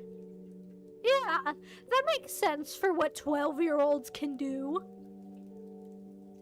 Also, Need Some Help is literally just going somewhere in a different format. It's so cringe. Oh my god. As Jeff tries to stand up, he is kicked down to the ground. Randy repeatedly starts kicking Jeff until he coughs up. Come on, Jeff! Fight me! He picks up Jeff and throws him into the kitchen. Randy sees a bottle of vodka on the counter and smashes the glass over Jeff's head. Which surely would have knocked him out, if not killed him, by the way. Humans cannot survive a glass bottle breaking over the fucking back of their head. I know this was written by a very young person, okay? I understand it's gonna be bad, but it's published to the internet, I get to make fun of it. Fuck you. So, come on, Jeff, fight me. Breaks it over his chest. Fight! He throws Jeff back into the living room. Come on, Jeff! Look at me! Literally, this has to be inspired by Heath Ledger. There's no way. Jeff glances up, his face riddled with blood. I was the one who got your brother sent to JDC, and now you're just gonna sit here and let him rot in there for a whole year? You should be ashamed. Jeff starts to get up. This is the fucking Dragon Ball Z power-up moment about to happen right here. Randy says, oh, finally, you stand and fight. Jeff is now to his feet, blood and vodka on his face. Once again, he gets that strange feeling, the one in which he hasn't felt for a while. Finally, he's up! Which, I mean, if I could do a Vegeta impression, there's no way that wouldn't be Vegeta. says Randy as he runs at Jeff. That's when it happens. Something inside Jeff snaps. His psyche is destroyed. All rational thinking is gone. Because that's how that works. All rational thinking is gone. All he can do is kill. He grabs Randy and pile drives him into the ground. He gets on top of him and punches him straight in the heart. The punch causes Randy's heart to stop. Randy gasps for breath. Jeff hammers down on him, punch after punch. Blood gushes from Randy's body until he takes one final breath and dies. So, on top of Jeff being this kung fu master of a 13-year-old, he could also one-punch someone. Okay, how was that little kid in the beginning of the story able to throw him off? He threw him off! A little 10-year-old kid. This story feels like I'm progressively going insane, which I guess is good writing for Jeff the Killer, but I doubt that was intentional, because this fucking seems like at the time the author wrote this, took it way too seriously. Right after Randy's dies, everyone is looking at Jeff now. The parents, the crying kids, and even Troy and Keith, although they easily break from their gazes and point their guns at Jeff. So Troy and Keith point their guns at Jeff. This is written very weirdly. Jeff sees the guns trained on him and runs for the stairs. As he runs, Troy and Keith let out fire on him, each shot missing. Jeff runs up the stairs. He hears Troy and Keith follow up behind him. As they let out their final rounds of bullets, Jeff ducks into the bathroom. He grabs the towel rack and rips it off the wall. Troy and Keith race in, knives ready. Troy swings his knife at Jeff, who backs away, and bangs the towel rack into Troy's face. So Jeff hits Troy in the face with the towel rack, a metal towel rack, surely knocking him out in any other scenario, but this is Jeff the Killer, so these kids are just gods, basically, who can survive anything. Troy swings his knife at Jeff, who backs away and bangs the towel rack into Troy's face. Troy goes down hard, and now all that's left is Keith. Okay, good, so he does actually get knocked out there. Props for that, I guess. Credit where credit is due. He is more agile than Troy, though, and ducks when Jeff swings the towel rack. He dropped the knife and grabbed Jeff by the neck. He pushed him into the wall. A thing of bleach fell down onto him from the top shelf. It burned both of them, and they both started to scream. Jeff wiped his eyes as best he could. He pulled back the towel rack and swung it straight into Keith's head. As he lay there, bleeding to death, he let out an ominous smile. "What's so funny?" asked Jeff, as Keith pulled out a lighter and switched it on. "What's funny?" he said. "It's that you're covered in bleach and alcohol." Jeff's eyes widened as Keith threw the lighter at him. As soon as the flame made contact with him, the flame ignited the alcohol and vodka. While the alcohol burned him, the bleach bleached his skin. Okay. Jeff let out a terrible screech as he caught on fire. But it was no use. Wait. He tried to roll out the fire, but it was no use. The alcohol had made him into a walking inferno. He ran down the hall and fell down the stairs. Everyone started screaming as they saw Jeff, now a man on fire, dropped to the ground, nearly dead. The last thing Jeff saw was his mother and the other parents trying to extinguish the flames. That's when he passed out. When Jeff woke, he had a cast wrapped around his face and he couldn't see anything, but he felt the cast on his shoulder and stitches all over his body.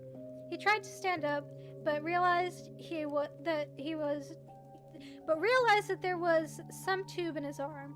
And when he tried to get up, it fell out and the nurse rushed in. Ow. I'm assuming the author means an IV right there. Pulling it out an IV would fucking hurt right now. So basically, Jeff's in the hospital looking like the guy with glass bones and paper skin from SpongeBob. That's where we're at right now. After getting lit on fire, how he survived this to this point, getting hit in the fucking back of the head, getting lit on fire, getting the shit kicked out of him more than that.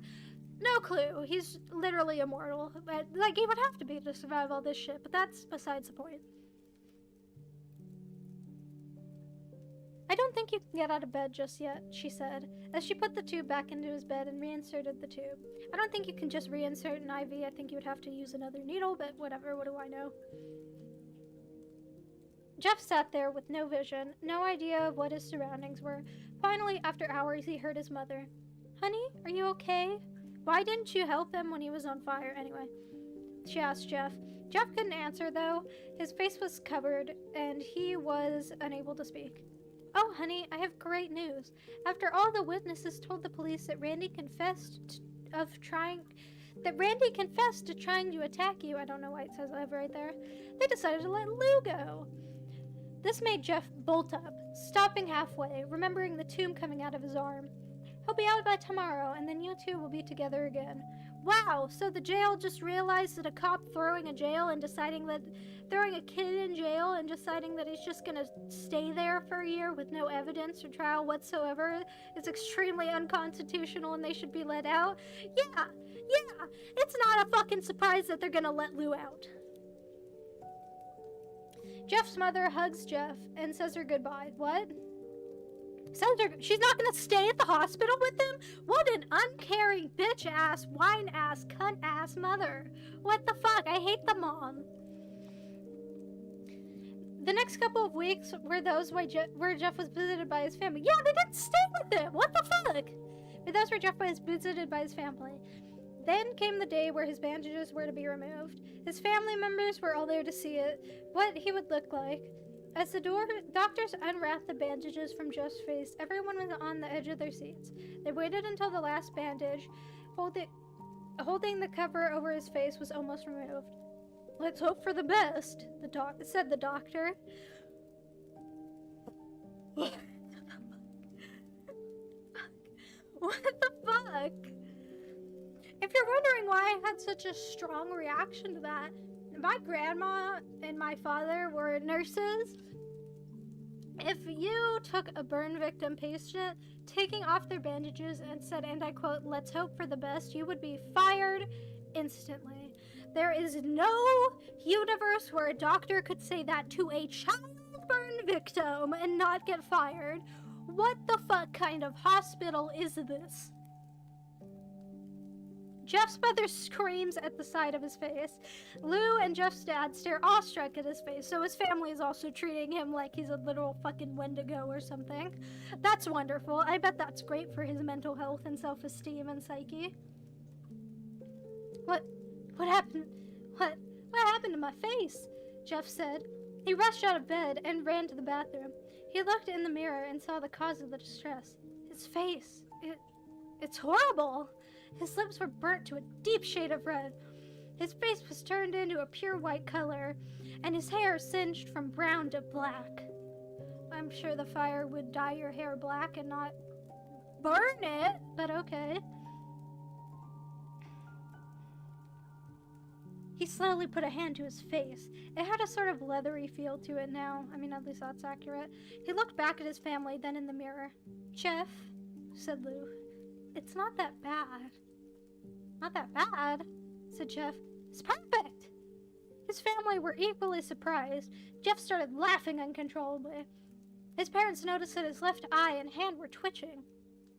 Jeff, are you okay? You're the dumbest dad to ever live, if that's the dad. If it's the mom, she's probably drunk on like fucking half a bottle of wine already. It's probably like noon. That's probably about what she's had during the day anyway. And then Jeff doesn't give a shit. He just says, okay? I've never felt more happy. Look at me. This face goes perfectly with me.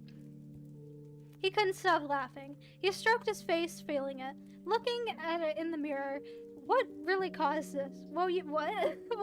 Wait. That's not me saying this. This is written out in the story. I quote, this is an exact quote. I don't know why that switched there. This is the exact quote. I am reading word for word this story. Well, you may recall that when Jeff was fighting Randy, something in his mind, his sanity snapped. Now he was left as a crazy killing machine. That is, his parents didn't know. Why is the narrator breaking the story to tell us this? I think we could understand that he's kind of crazy because he said that earlier in the story when it happened. Doctor, says Jeff's mom, is my son alright? You know, in the head, this is the stupidest fucking person to ever be alive on this planet. I'm telling you, holy shit. Oh, yes. This behavior is typical for patients that have taken large amounts of painkillers. If his behavior doesn't change in a few weeks, bring him back here and we'll give him a psychological test.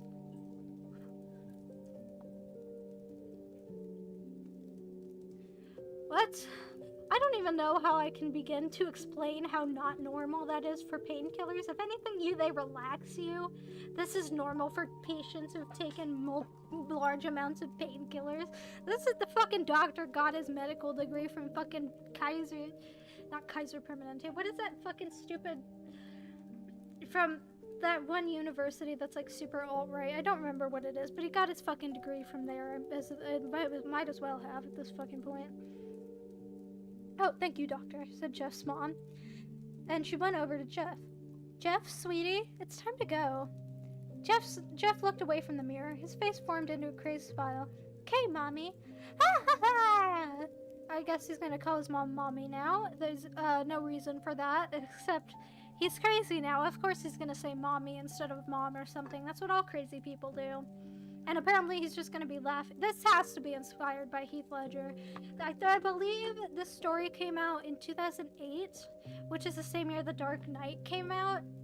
I could be wrong. Correct me if I'm wrong in the comments when this becomes a YouTube video.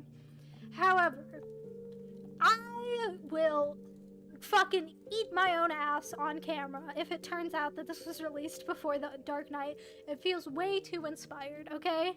I swear to God, there's no way. His mother took him by the shoulder to get his clothes. This is what came in, the lady at the front desk told Jeff's mom. Jeff's mom looked down to see the black dress pants and the white hoodie his son wore. Now they were cleansed of blood and now stitched together. I don't think you can stitch together fire damage, but I mean, what do I know about fire? Jeff's mother led him to his room and made him put on his clothes. Then they left, not knowing that this was their final day of life. Okay, well, spoilers. Later that night, Jeff's mother woke up to a sound coming from the bathroom. It sounded as if someone was crying. She slowly walked over to see what it was. When she looked in the bathroom, she saw a horrendous sight. Jeff has taken a knife and carved a smile into his cheeks. Jeff, what are you doing? His mother asked. Jeff looked at his mother. I couldn't keep smiling, Mommy. It hurt after a while. Now I can smile forever. Jeff's mother noticed his eyes, ringed in black. So he put eyeliner on? What do you mean? Jeff, your eyes! His eyes were seemingly never closing. Well, he'd go blind in like an hour after that. I couldn't see my face. I got tired and my eyes started to close. I burned out the eyelids so I can forever see myself, my new face. Jeff's mother slowly started to back away, seeing that her son was going insane. What's Mom wrong? What's Mom, Mommy? What's wrong, Mommy? Aren't I beautiful? Boo! Boo! You know, before the go to sleep thing catched on, you could see the fucking author viewing this character being drawn on DeviantArt with fucking Aren't I Beautiful somewhere in the description or something. You fucking just know it. For the time period this was written in, it had to have happened. And, like, it did. If you know about any fucking fan art from creepypastas, yeah, it happened. It happened like that. Yes, son, she said. Yes, you are. Let me go get Daddy so he can see your face. She ran into his room and shook at Jeff's dad from his sleep. Honey, get the gun. She stopped. Honey, get the gun. This mom has no maternal instincts at all, nor does the dad. Okay, I would never hurt my mom, right? Never in a million years. In the event that I was trying to murder my mom, I wholeheartedly believe that my mom would let me kill her because she genuinely couldn't kill me because of parental instincts, you know? And to me, this shows that this was written by a very young person who doesn't really have life experience in that realm, or hasn't really grown up to, like, understand what being a parent is like, or what those instincts can be like. Because I don't have kids. I don't plan to have kids ever. I don't have those kind of maternal instincts, really. Never really felt the need to be a mother. But, like, if I had a kid, I don't think I could kill them. Like, even if they were trying to fucking murder me in my sleep and I woke up and they were pointing a gun at me, I don't think I could kill my kid. Because it's horrible. You shouldn't be able to kill your kid. That's psychopath shit. That's Casey Anthony shit. And we all know everyone's favorite fucking cunt of the month, Casey Anthony, is a bitch. She's a horrible monster and bitch who should not be called a mother because she isn't. If you don't know about Casey Anthony, go look that up and you'll understand why I'm saying she shouldn't be called a mother. Fuck Casey Anthony. And fuck this mom, who is very similar to Casey Anthony. I'm saying it. I'm saying this mom is Casey Anthony levels of detached parental shit. So she goes,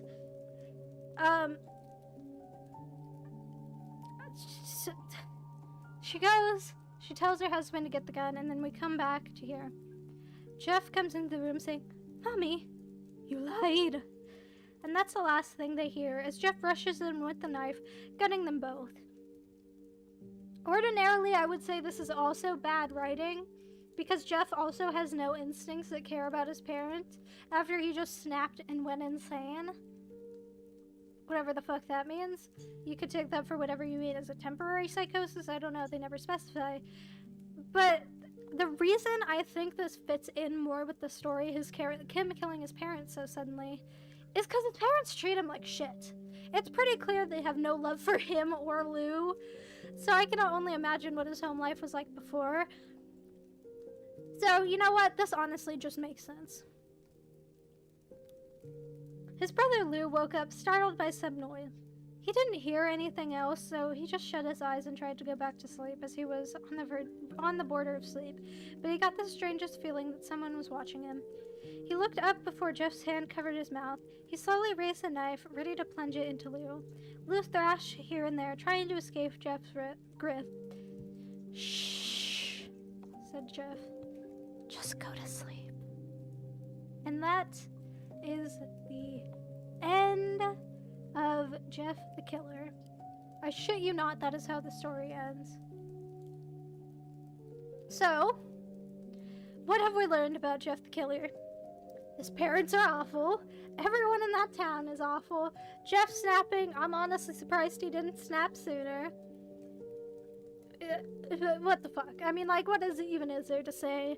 That was such an amazing clusterfuck of a story.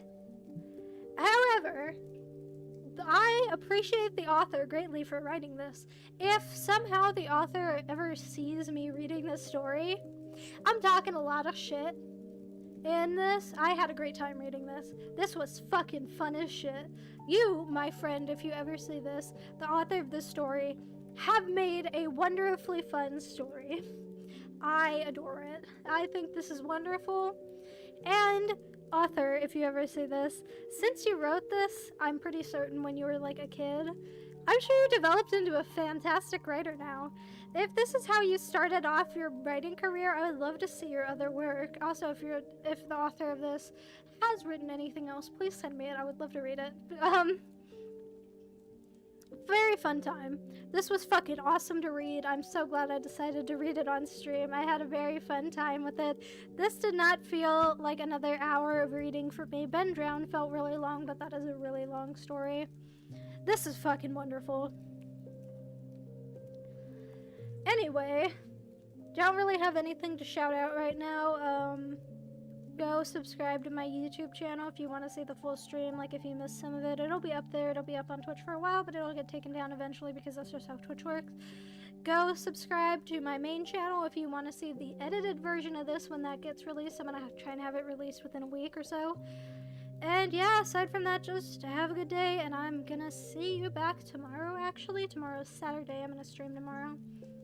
And yeah, we're probably going to be playing some games tomorrow. Gonna have a good stream, hopefully. So I cannot wait for next stream, and I hope you can't too. So I hope you have a good rest of your day and week, and I will be seeing you tomorrow. Bye bye! We are going to read in. We're actually going to read Game and Go Scal again, because I want to see their stream. Actually, I don't think I have anyone to read with them. Whatever. This should be good. I'm gonna upgrade them right now. I'm sure it'll be just me, but who cares?